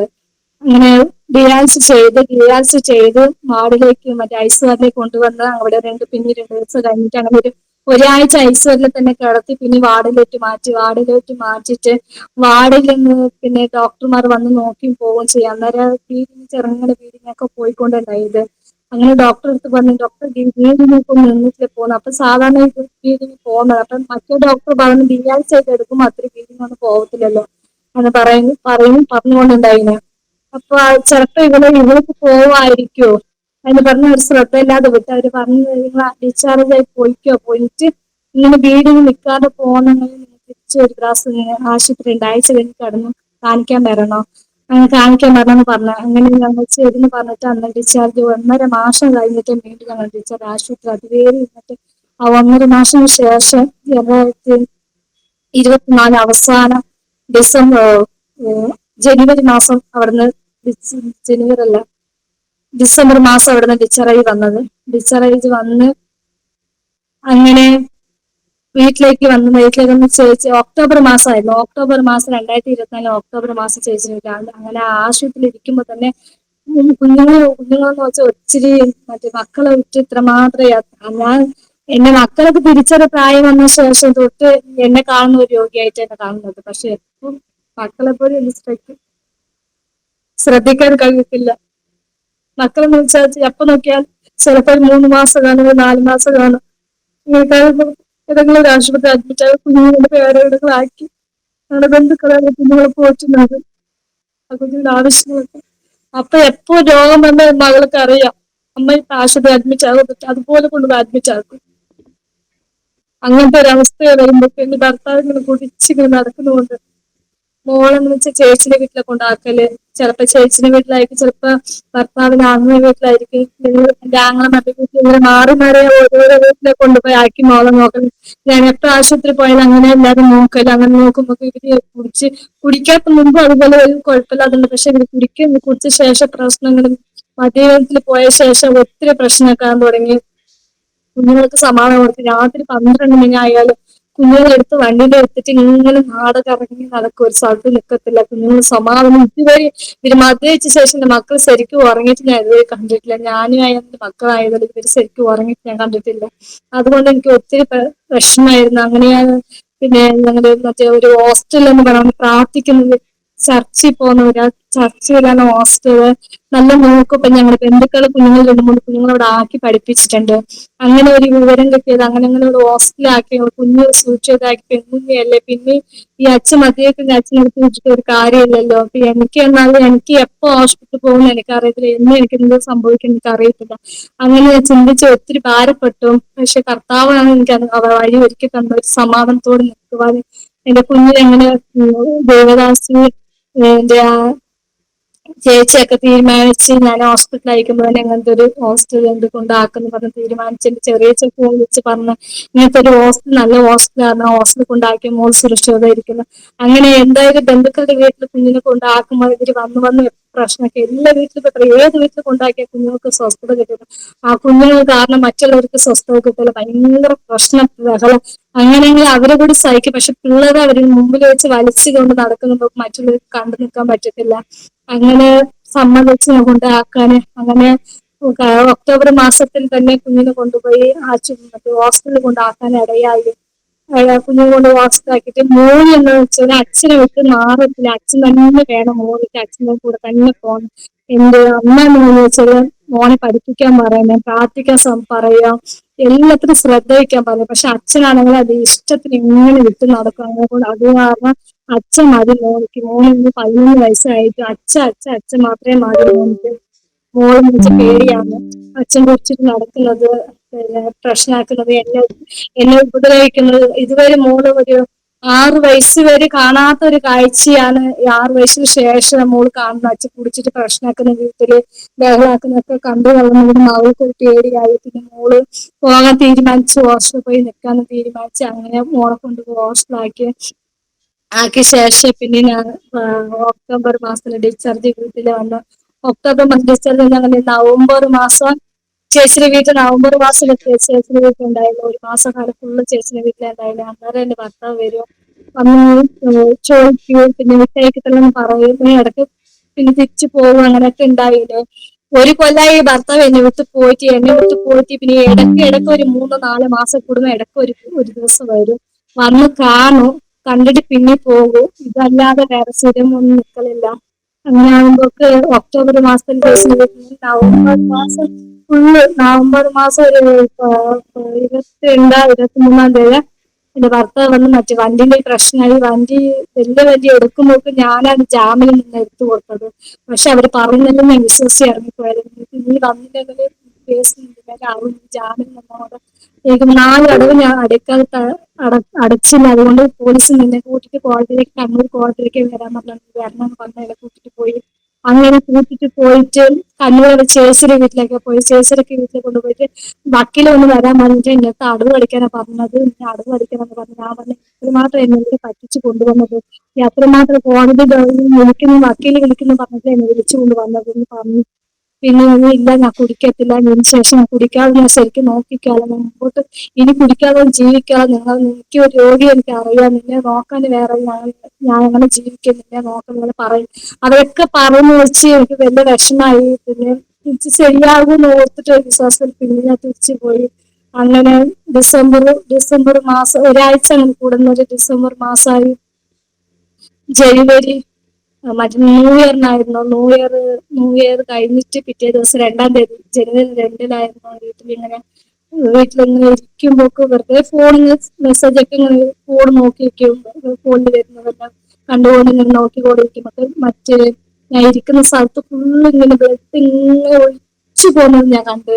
പെട്ടെന്ന് എന്റെ ബാഗ് മൊത്തം നിളഞ്ഞിങ്ങനെ ഒലിച്ചു പോകുന്നത് എനിക്ക് പേടിയായി. പെട്ടെന്ന് ഞാൻ തിരിഞ്ഞു നോക്കുമ്പോൾ ഇങ്ങനെ ബ്ലഡ് പോകുന്നത്. പക്ഷെ എനിക്ക് വിരല് വന്നു, എന്താ കഴിച്ച് അങ്ങനെ ബ്ലഡ് പോകുമ്പോൾ എന്റെ ശരീരം ഇങ്ങനെ ക്ഷീണിക്കാനായി, വിറക്കാൻ തുടങ്ങി, ക്ഷീണിക്കാനായി.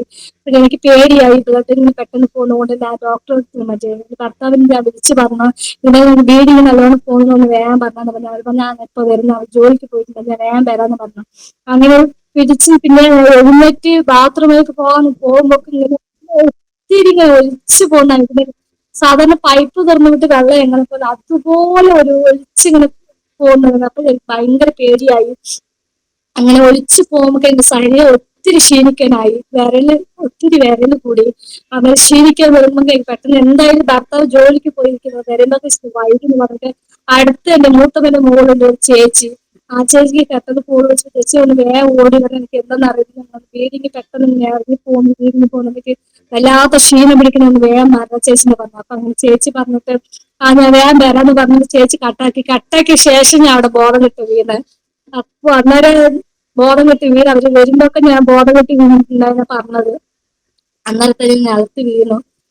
നിലത്ത് പറഞ്ഞ് താഴെ കുഴിയാണ്, കുഴിന്റെ മേലെ ചെറിയൊരു ചെരുവ് പോലെ ഒരു സ്ഥലം. ഭാഗ്യത്തിന് ഞാൻ കുഴിന്റെ പണക്കുഴിയാണ്, കുഴിയിൽ വീഴാത്ത ദൈവത്തിന്റെ കൃപ കൊണ്ട് മാത്രമല്ല. പക്ഷെ ആ കല്ലിന്റെ അടുത്ത് തന്നെ ഞാൻ വീണിട്ട് ആ സൈഡിൽ തന്നെ വീണിട്ടുണ്ടായിരുന്നു പറയുവാനിടയായി. അങ്ങനെ അവര് വന്നിട്ട് എന്നെ കൊണ്ട് വണ്ടിയിൽ കൊണ്ടുപോകുമ്പോഴൊക്കെ എനിക്ക് ചെറുങ്ങനെ അവര് വണ്ടി അനങ്ങുന്നൊക്കെ ഇവർ കൊണ്ടുപോയി കിടത്തുന്നൊക്കെ ഒരു ചെറുങ്ങനെ ഒരു ബോധം തിരിച്ചറിഞ്ഞു. അന്നേരം ഞാൻ ബോധം വന്നാൽ എന്റെ മൈസൂർ കയറി എന്റെ മക്കളെ ഓർത്തിട്ടാണ്, എന്റെ 2 മക്കളെ ഓർത്തിട്ടാണ് ഞാൻ കൂടി പോയി മദ്യപിക്കുന്നത്. ഭർത്താവിന്റെ അടുത്ത് എങ്ങനെ കുഞ്ഞുങ്ങളെ ഏൽപ്പിച്ചിട്ട് ഞാൻ പോകും. കർത്താവിന്റെ നിലയ്ക്ക് ഒരു ദിവസം ഒരു പ്രാവശ്യം എന്റെ മോള് എന്റെ കണ്ണിനകത്ത് കൊണ്ടുപോയി ആക്കിയിട്ട് 6 മാസക്കാലമായി. എന്റെ കുഞ്ഞിനെ ഒരു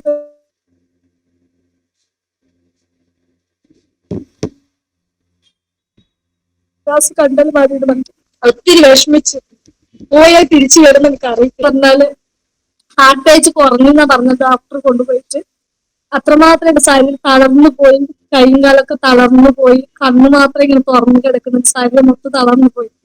അപ്പൊ പെട്ടെന്ന് എന്നെ കൊണ്ടുപോയി അവിടെ വീൽചെയറിൽ കിടന്ന് ഐസിയുമൊക്കെ കൊണ്ടുപോകുമ്പോ ഡോക്ടർ അതിന് മുമ്പ് ഡിസ്ചാർജ് പോയിട്ട് ഒരാഴ്ച പോലും ആയിട്ടില്ല. അപ്പൊ ഡോക്ടർക്ക് മനസ്സിലായി. അതിന് ശേഷം കൊണ്ട് കാണിച്ച അതിന് ശേഷം ഒരു പ്രാവശ്യം അഡ്മിറ്റ് ആയിരുന്നു. പിന്നെ ബ്ലീഡിങ് വലിയ കോഴിക്കോട് ഇരിക്കുമ്പോഴൊക്കെ ഞാൻ ഒരു പ്രാവശ്യം കൊണ്ട് അഡ്മിറ്റ് ആയിട്ടുണ്ടായിരുന്നു. അന്നേരം ഡോക്ടർ പറഞ്ഞത് ഇപ്പൊ എന്റെ ഗർഭപാത്രത്തിന് വീക്കണ്ട, അതിനായിരിക്കുമോ മറ്റേ ബ്ലീഡിങ് പോകുന്നത്, ചെറുങ്ങനെ ബ്ലീഡിങ് ഒക്കെ പോകുന്നത്, പോട്ടെ സാരല്ല എന്ന് പറഞ്ഞ് വിട്ടയച്ചത്. അങ്ങനെ ഒരു 4-ാം തീയതി ഡിസ്ചാർജ് ആയി പോയതാണ്. പോയ ശേഷം അങ്ങനെ ഒരു 3 ദിവസം കഴിഞ്ഞിട്ട് വീണ്ടും കൊണ്ടുവന്ന് അതുപോലെ ബ്ലീഡിങ് ആയിട്ട് എന്നെ കൊണ്ടുവന്ന് കിടത്തി. അങ്ങനെ ജനുവരിയിൽ ഓപ്പറേഷൻ കിടക്കുമ്പോൾ ഡോക്ടർക്ക് മനസ്സിലായി ഇത് ബ്ലീഡിങ് പ്രശ്നം. ഡോക്ടർ പോലും അടുത്ത സിസ്റ്റർ കൊടുക്കുന്ന ഏത് പേഷ്യന്റ് പറയുമ്പോൾ ഗംഗമെന്ന് പറയുമ്പോൾ തന്നെ എന്റെ പേര് പറയുന്ന അവിടെ സകല സിസ്റ്റർമാർക്ക് എല്ലാ വാർഡിലെ സിസ്റ്റർമാരും എന്റെ പേര് പറയുന്നതിനേക്കാൾ മനസ്സിലായി മനസ്സിലാവും ഇത് ഗംഗമ്മ പേഷ്യന്റ് ആണെന്ന് പറഞ്ഞിട്ട് അവർക്ക് പറയുന്നത് ഏത് ഡോക്ടറെ ചോദിച്ചു ഏതാ പേഷ്യന്റ് ഗംഗമ്മ പേഷ്യന്റ് കുട്ടി ക്ഷീണിച്ച് എന്താ പറയുന്നത് ഹാർട്ട് പേജ് ഒക്കെ കുറഞ്ഞിട്ട് ബി കൂടി പോയി ബ്ലീഡിങ് ഒത്തിരി പോയിട്ടുണ്ടെന്ന് പറയുമ്പോൾ പെട്ടെന്ന് ഗ്ലൂക്കോസ് കയറ്റാൻ മതി അങ്ങനെ ഡോക്ടർമാർ വേറെ സ്പെഷ്യൽ ഡോക്ടറെ കൊണ്ടുപോയത് ഉച്ചയ്ക്ക് ശേഷമായിരുന്നു. ഒരു 6 മണിക്ക് ശേഷം എനിക്ക് ബോധം കിട്ടിയത്.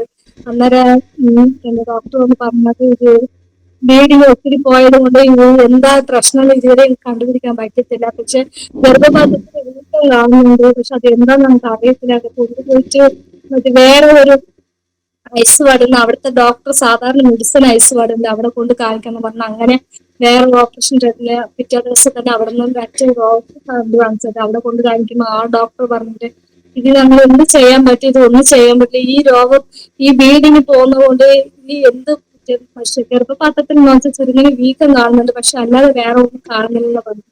അങ്ങനെ പറഞ്ഞിട്ട് പിന്നെ കുഴപ്പം ഇത് ഇഞ്ചക്ഷനൊക്കെ വെച്ച് ശരിയാവുമെന്ന് പറഞ്ഞ് അങ്ങനെ ഇഞ്ചക്ഷൻ വെച്ച് ഇഞ്ചക്ഷൻ വെച്ച് പിന്നെ കുറച്ച് മാറ്റമൊക്കെ ഉണ്ടായിരുന്നു. കുറച്ച് ബ്ലീഡിങ് ഒക്കെ നിൽക്കുന്ന പരുവത്തിലായി. അപ്പൊ ഡോക്ടർ പറഞ്ഞു ഇത് ഇനി പോകത്തില്ല, ഇത് ചെറുങ്ങനെ പോവും, അത്രയും ഇത് പേടിക്കാനൊന്നുമില്ല.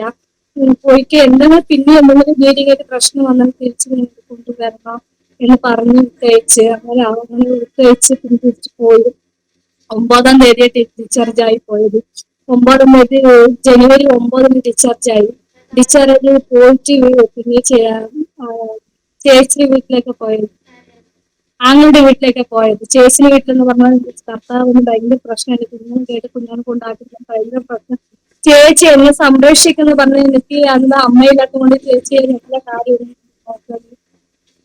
എന്റെ എല്ലാ ആവശ്യങ്ങളും ചേച്ചിയാണ് നല്ലത്. അതുകൊണ്ട് എന്റെ ഭർത്താവിന് ഒത്തിരി ദേഷ്യം. ചേച്ചിന്റെ വാക്ക് കേട്ടെന്ന് പറഞ്ഞിട്ട് ഒത്തിരി ദേഷ്യം എന്ന് പറഞ്ഞാല് എന്റെ കുഞ്ഞിനെ കൊണ്ടുപോയി ഹോസ്റ്റലിൽ നിൽക്കുന്നത് ചേച്ചിയാണ്. എന്റെ ഭാര്യ എന്റെ അടുത്ത് വീട്ടിലേക്ക് വിടാൻ പിടിച്ചേക്കും ചേച്ചിനെ പറഞ്ഞ ദേഷ്യത്തിന് കൈക്കോട്ടൊക്കെ എടുത്ത് എന്റെ ചേച്ചിന് തലയൊക്കെ പൊട്ടിച്ച് അന്നത് ഒത്തിരി പേടിയായിരുന്നു. പിന്നെ തിരിച്ച് അവിടെ തന്നെ ചേച്ചിയുടെ വീട്ടിലേക്ക് തന്നെ പോകുമ്പോൾ ഭർത്താവ് പിന്നീടാണ് അവിടെ പ്രശ്നമാക്കുന്നത്. മോനെ കഴിഞ്ഞിട്ടില്ല, മോനെ അച്ഛനെ കൂടെ നോക്കുന്ന മറ്റേ ചേച്ചിനെ ഉപദ്രവിക്കുന്നു പറഞ്ഞ എനിക്ക് പേടിയായിരുന്നു. പിന്നെ ഞങ്ങളുടെ വീടാണത് ആങ്ങളമാരുണ്ടോ നോക്കുന്നു പറഞ്ഞ് ധൈര്യത്തിൽ അവിടെ പോയി. അങ്ങനെ പോയി നിൽക്കുമ്പൊക്കെ പിന്നെ പിന്നീട് വെച്ച് ജനുവരിയിൽ തന്നെ വീണ്ടും ഭർത്താവിന്റെ വീട്ടിൽ നിൽക്കുമ്പോ തന്നെ ഒരിക്കൽ കൂടി അതുപോലെ മറ്റേ ഒരു ആരാധന ഞായറാഴ്ച ആയിരുന്നു. ഞായറാഴ്ച എല്ലാവരും ചർച്ചിലേക്ക് പോയി. എനിക്ക് പോകാൻ പറ്റില്ല, എനിക്ക് രാവിലെ തൊട്ട് ഇങ്ങനെ ബ്ലീഡിങ് പോകാൻ തുടങ്ങി. അപ്പൊ എനിക്ക് പേടിയായി. ചർച്ചിലേക്ക് പോയിട്ട് ഞാൻ അങ്ങനെ വീട്ടിൽ കിടന്ന് ഒരു 11 മണി ആകുമ്പോൾ ഒരു 10 മണിക്ക് ശേഷം തോന്നുന്നു പിന്നെ ബ്ലീഡിങ് ഇങ്ങനെ പോകുമ്പോ എനിക്ക് പേടിയായി. പിന്നെ ഞാൻ ചേച്ചിക്ക് ഞാൻ വിളിച്ച് പറഞ്ഞു അങ്ങനെ ബ്ലീഡിങ് പോകുന്നു പറഞ്ഞ ചേച്ചി അപ്പൊ തന്നെ ഓടി വന്ന് വണ്ടിയെ കൂട്ടിട്ട് എന്നെ കൊണ്ട് ആശുപത്രി കാണിച്ച്. അങ്ങനെ കൊണ്ട് കാണിച്ച് പിന്നെ ഡോക്ടർ നോക്കിയിട്ട് ഇന്നും കുറെ ഇഞ്ചക്ഷൻ മരുന്നൊക്കെ വെച്ച് കാർഡിയോളജി തന്നെ കൊണ്ട് കിടത്തി അതിനൊക്കെ പറഞ്ഞ് ഇതിനു ശേഷം എന്നെ കൊണ്ട് പറ്റത്തില്ല ഈ പേഷ്യന്റ് നോക്കാൻ. ഞങ്ങൾക്ക് പരമാവധി എത്ര ശ്രമിച്ചു അത്രയും നോക്കി. ഇത്രയും മാസങ്ങളായി ഇതിന് കൂടെ ഞാൻ എനിക്ക് ഭയങ്കര എനിക്ക് തലവേദന കേസാണ് കേസ്. എനിക്ക് ഒന്നും ചെയ്യാനും പറ്റുന്നില്ല എന്ന് പറഞ്ഞ് പിന്നെ എന്നെ കൊണ്ട് കാർഡിയോളജിയിലേക്ക് എടുത്ത് കാർഡിയോളജി ഡോക്ടർ പറഞ്ഞു ഇത് ഗൈനക്ക് നോക്കുന്ന പേഷ്യന്റ് ആണ്, ഗർഭപാത്രത്തിന്റെ പ്രശ്നമാണ്, പക്ഷെ ഗൈനക്കാ നോക്കേണ്ടത് എന്ന് പറഞ്ഞു. പിന്നെ ഡോക്ടർമാരെല്ലാം ചേർന്ന് സംസാരിച്ചിട്ട് പിന്നെ കാർഡിയോളജി ഗൈനക്ക് ഡോക്ടർ പറഞ്ഞു എന്നെ കൊണ്ട് നോക്കത്തില്ല പേഷ്യന്റ് ഒത്തിരി ഞാൻ നോക്കിയത് കൊണ്ട് ഇനി മുമ്പോട്ട് എനിക്ക് നോക്കാൻ പറ്റില്ല, നിങ്ങൾ എന്തെങ്കിലും ഒരു തീരുമാനം എടുക്കുന്ന പറഞ്ഞുകൊണ്ട് കാർഡിയോളജി ഡോക്ടറെ എനിക്ക് കഴിയുന്ന പരുവത്തില് പിന്നെ നോട്രോസിന്റെ ഒരു കോയിനിടുന്ന ഒരു സംഭവം ഉണ്ട് കാർഡിയോളജി പ്രകാരം. ആ സംഭവം ഞങ്ങൾ ചെയ്യാം. അങ്ങനെ ന്യൂട്രോസിന് കോയിലിട്ട് നോക്കാം. പക്ഷെ അതിലും കൂടെ അത് മാറിയില്ലെങ്കിൽ ഞങ്ങൾക്ക് ഒന്നും ചെയ്യാൻ പറ്റില്ല. ഗൈനക്ക് ഡോക്ടർ തന്നെ ആ പേഷ്യന്റ് എടുത്ത് നോക്കണോ, ഗർഭപാത്രത്തിൽ എടുക്കേണ്ടി വരും. അങ്ങനത്തെ ഒരു അങ്ങനെ സമ്മതിക്കുന്ന മാത്രങ്ങൾ ഞങ്ങൾ എടുത്ത് നോക്കിക്കോളാം അങ്ങനെ പറഞ്ഞ ശേഷം ആ ഗൈനക്ക് ഡോക്ടർ സമ്മതിച്ചു. അന്ന് ശരി അങ്ങനെ ഞാൻ നോക്കിക്കോളാം എന്ന് പറഞ്ഞ ശേഷം എന്നെ കൊണ്ടുപോയിട്ട് കാർഡിയോളജി കൊണ്ടുപോയിട്ട് അവരെ അഡ്മിറ്റ് ആക്കി ശേഷം പിന്നെ അഡ്മിറ്റ് ആക്കി വാർഡിൽ തന്നെ കടന്നുകൊണ്ടിരിക്കുമ്പോൾ ഉച്ച സമയമാണ് പിന്നെ വീടിന്റെ ഇതുപോലെ ബ്ലീഡിങ് ഒത്തിരി പോയി. ഞാൻ കിടക്കുന്ന ഭാഗം മൊത്തം ബ്ലീഡിങ് ആയിരുന്നു. അതിന് മുമ്പ് ഡോക്ടർ എനിക്ക് രക്തം കുറവെന്ന് പറഞ്ഞ് രക്തം കേട്ടിട്ടുണ്ടായിരുന്നു. ആ രക്തം മൊത്തം എനിക്ക് ബ്ലീഡിങ് ആയിട്ട് പോയി. വീണ്ടും വല്ലാത്ത പ്രശ്നമായി. പിന്നെ ഡോക്ടർക്ക് ഒരു രക്ഷയില്ലാന്ന് ഇപ്പൊ തന്നെ ഓപ്പറേഷൻ ചെയ്ത് കോയിന് കമ്പിന് ഗർഭപാത്രത്തിന് മറ്റേ ന്യൂട്രഷന് കമ്പി ഇടാന്ന് പറഞ്ഞിട്ട് അപ്പൊ തന്നെ കൊണ്ടുപോകാനിടയായി. വരുന്നൊക്കെ ഭയങ്കര ക്ഷീണം പിടിച്ച് കിടന്നു. ബ്ലീഡിങ് ഒത്തിരി പോയത് കൊണ്ട് സിസ്റ്റർമാര് എമർജൻസി ആയിട്ട് കയറ്റി. എമർജൻസി കേസ് ഉള്ളിൽ ഉണ്ടായിരുന്നു. പിന്നീട് എന്നെ എമർജൻസി കയറ്റിയ ശേഷം മറ്റേ ഡോക്ടർ കോയിന് ഗർഭപാത്രത്തിൽ കമ്പിയിടാൻ തുടങ്ങിയാണ്. കമ്പിയിടുമ്പോ ഒരു കാല് എന്താന്ന് വെച്ചാൽ ഒരു കാല് ഇങ്ങനെ തരിപ്പ് കയറുന്ന പോലെ ഉണ്ടായിരുന്നു. കാലുകളിൽ കൂടെയാണ് അവർ ഗർഭപാത്രത്തിൽ കമ്പിയിടുന്നത്. പക്ഷെ അതിന്റെ പ്രശ്നമാണ് ഡോക്ടർ ഡോക്ടർ കാല് ഒത്തിരി വേദനയ്ക്ക് കഴിയുന്നില്ല പറഞ്ഞത്. അതൊക്കെ ഈ കുറച്ചൊരു മാറിക്കുള്ള തരിപ്പ് അത് മാറിക്കോ, അത് ഇത്രയും സമയം കമ്പിയിടുന്നത് കൊണ്ട് ഒരു 3-4 മണിക്കൂറായി ആ കിടത്തി അങ്ങനെ കമ്പിയിടുന്നത് കൊണ്ട് അതിന്റെ പ്രശ്നമാണ് പറഞ്ഞു. പക്ഷെ ഞാൻ കൂടി അത് വിചാരിച്ച് ഉണ്ടായിരുന്നു. പക്ഷെ ഒരുപാട് പിന്നെ അതൊക്കെ കഴിഞ്ഞിട്ട് എന്നെ കൊണ്ടുപോയി ഐസ് കടയിൽ കിടത്തി. ഐസ് കടയിൽ കിടത്തിയിട്ട് രാത്രി ഫുള്ള് ഉറക്കല്ല. കിടന്ന് നിലവിളിക്കാണ് കാലിന്റെ വേദന കൊണ്ട്. അത്രമാത്രം ഒരു കാല് ഫുള്ള് വേദന ആയിരുന്നു. നിലവിളിക്കുന്ന സിസ്റ്റർമാരൊക്കെ വന്നിട്ട് ഇഞ്ചക്ഷൻ വെച്ചിന്, ഗുളിക വേദന കുറയാൻ ഗുളിക തന്നു. പക്ഷെ എന്നെ കൊണ്ട് ഒന്നും പറ്റുന്നില്ല പറഞ്ഞു. ഡോക്ടർ എനിക്ക് ഉറക്കത്തിന്റെ ഗുളികകൾ തന്നെ എനിക്ക് തീരെ വയ്യാന്ന് പറഞ്ഞു. പിന്നെ അങ്ങനെ സിസ്റ്റർ ഡോക്ടറെ അടുത്ത് വെച്ച് ചോദിച്ചിട്ട് അങ്ങനെ ഉറക്കത്തിന് ഗുളിക തന്നു. പക്ഷെ അപ്പോഴും എനിക്ക് വേദന കൊണ്ട് പറഞ്ഞില്ല. എങ്ങനെയോ ഞാൻ പ്രാർത്ഥിച്ച് കിടന്നു. എങ്ങനെ രാവിലെ ആയി പുറന്നു രാവിലത്തേക്ക്. അങ്ങനെ രാവിലെ ആകുമ്പോൾ എന്റെ ഒരു കാല് പല്ലൊക്കെ തേപ്പിക്കാൻ രാവിലെ 5 മണിക്ക് 4:05 വയസ്സ് വലിയ സിസ്റ്റർമാർ വരും പല്ലൊക്കെ തേപ്പിക്കാൻ.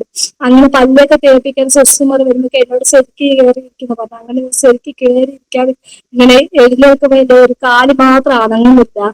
ഒരു കാല് വെച്ചാൽ ഒരു കാല് അനങ്ങുന്ന ഒരു കാല് അനങ്ങുന്നത്. അപ്പൊ എനിക്ക് പേടിയായി. ഞാൻ സിസ്റ്റർ വിളിക്കായിരുന്നു. സിസ്റ്റർ വന്ന് എന്താന്ന് പറഞ്ഞു.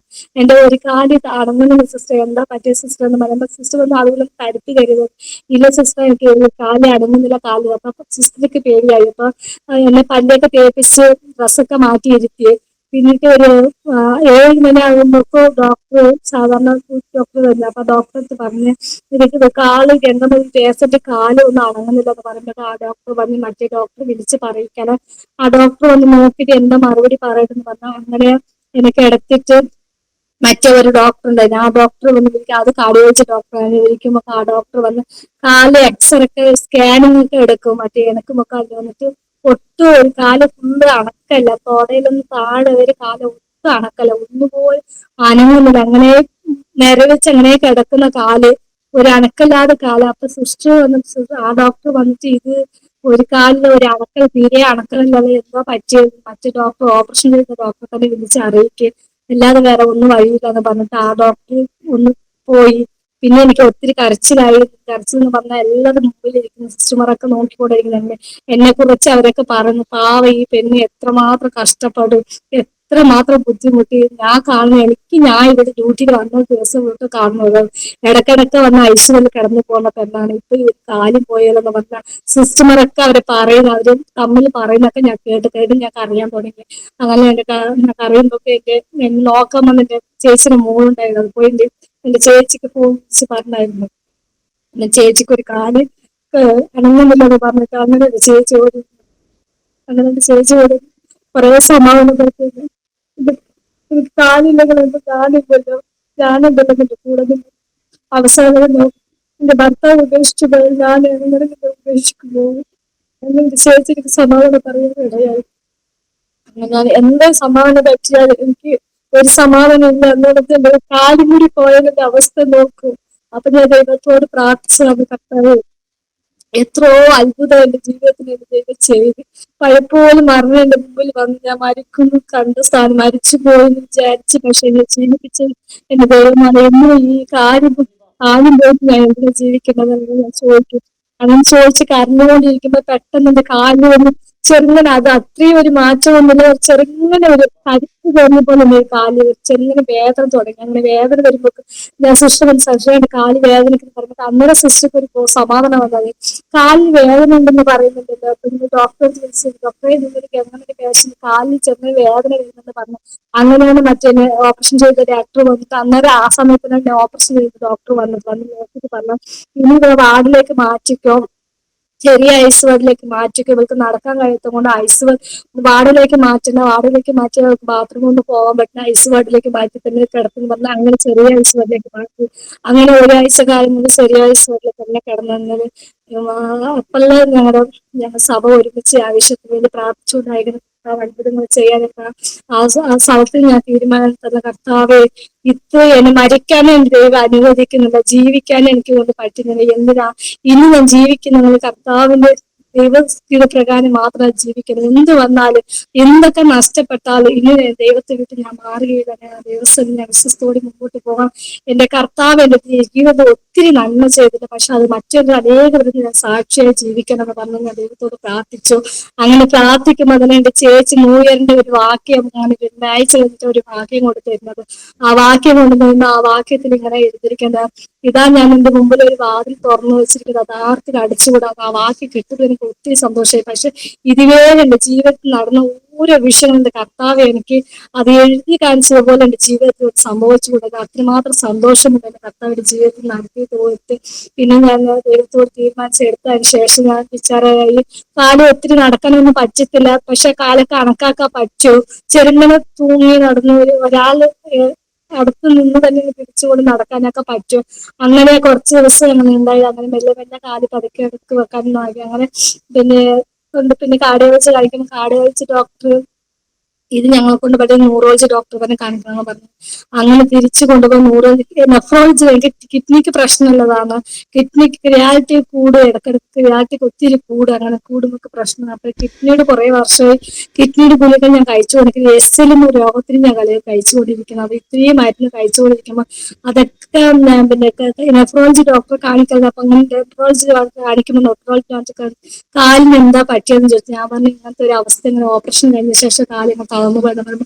അപ്പൊ ഡോക്ടർ പെട്ടെന്ന് പേടിച്ച് നീങ്ങി വന്നിട്ട്, ഇപ്പൊ തന്നെ നിങ്ങൾ പോയിട്ട് ന്യൂറോളജി ഡോക്ടർ കാണിക്കണം. ആ ഡോക്ടർ കാണിച്ച് ആ ഡോക്ടർ എന്തോ തീരുമാനമൊക്കെ നോക്കിയിട്ട് അതൊന്ന് പറയണം, ഇപ്പൊ തന്നെ ചോദിച്ചിട്ടൊന്ന് പറയുന്നു പറഞ്ഞു. അങ്ങനെ അന്നാലും പിറ്റേ ദിവസം റിപ്പോർട്ട് ടോക്കൺ എടുത്ത് കാണിക്കുമ്പോ ആ ഡോക്ടർ നോക്കിയിട്ട് പറഞ്ഞ്, മറ്റേ സ്കാനിങ് ഒക്കെ എടുത്ത് നോക്കണം, സ്കാനിങ് എടുത്ത് നോക്കിയാലേ നമുക്ക് മനസ്സിലാകും എന്തിന്റെ പ്രശ്നം എന്ന് പറഞ്ഞു. സ്കാനിങ് എടുത്ത് നോക്കി സ്കാനിങ്ങിൽ വന്നിട്ട് കാലിന്റെ ഓപ്പറേഷൻ ചെയ്തുകൊണ്ട് കാലിന്റെ ഭാഗത്തോട്ട് ബ്ലോക്കായിട്ടാ കിടക്കുന്നത്.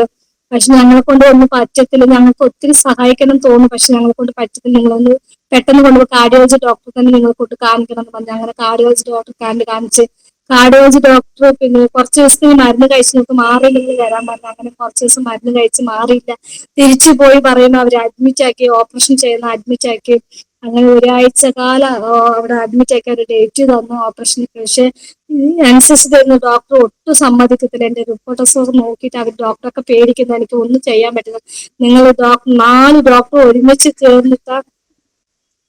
ചേർന്ന തീരുമാനത്തിൽ, പക്ഷെ അവരെ കൊണ്ട് പറ്റാത്ത കൊണ്ട് അങ്ങനെ ഡോക്ടർമാര് മറ്റേ കോഴിക്കോടിലേക്ക് എഴുതി തന്നു. അങ്ങനെ കോഴിക്കോട് ഡോക്ടർ ഈ ഡോക്ടറൊക്കെ ചേർന്ന് ഡിസ്കസ് ചെയ്തിട്ട് പോലും അങ്ങോട്ട് മാറ്റി. എന്നേരം അവിടെയും പോയിട്ട് ഡോക്ടർ പറഞ്ഞു ഓപ്പറേഷൻ എന്റെ ശരീരത്തിൽ പറ്റാത്ത കൊണ്ടാണ്, ഒരു ഡോക്ടർ പോലും സമ്മതിക്കുന്ന പറഞ്ഞു. അവിടെ വെച്ച് പിന്നെ അതിനുശേഷം കർത്താവോട് തീരുമാനിച്ചത്, ദൈവമേ ഇനി ജീവിച്ചുള്ള ദിവസം ഞാൻ വിശ്വസ്തയോടെ ജീവിക്കുന്നത്. അതിനുശേഷം കർത്താവ് എനിക്ക് ഒത്തിരി അത്ഭുതങ്ങളെ ചെയ്ത് എന്നെ അനുഗ്രഹിച്ച് ദർശനം കൂടി വെളിപ്പാട് കൂടി ദൈവം എന്നെ ഇത്രത്തോടെ നടത്തി. ഓരോ കഷ്ടത വരുമ്പോൾ കർത്താവ് എനിക്ക് മുമ്പിലേക്ക് വചനം തന്നു, എന്നെ വെളിപ്പാട് തന്നെ എന്നെ വഴി നടത്തി. പിന്നെ ഈ സാക്ഷി ഇത്രത്തോടെ ദൈവം എന്നെ സഹായിച്ചത് ഓർത്ത് ഞാൻ നന്ദി പറഞ്ഞു. എന്റെ ജീവിതം സഹായിച്ചു. പിന്നെ കർത്താവ് ഇത്രത്തോടെ ബലപ്പെടുത്തി തുറന്ന് എന്നെ ഓർത്ത് പ്രാർത്ഥിക്കണം, ദൈവത്തോട് പോയി നിൽക്കാനും ഓർത്ത് പ്രാർത്ഥിക്കണം. എന്റെ കുഞ്ഞുങ്ങള്, എന്റെ മോന് എന്റെ അച്ഛനെ കൂടെ നിൽക്കുന്നത്. അവരുടെ അച്ഛൻ കൊണ്ടുവന്ന് എത്ര വിളിച്ചാൽ വരുന്നുണ്ട്. അവരുടെ അച്ഛൻ നല്ല മദ്യപിച്ച് നടക്കുന്നതാണ്, പക്ഷെ എന്റെ കുഞ്ഞാൻ എന്റെ അമ്മയുടെ അടുത്ത് വരത്തില്ലെന്ന് പറഞ്ഞ് നിൽക്കുന്നത്.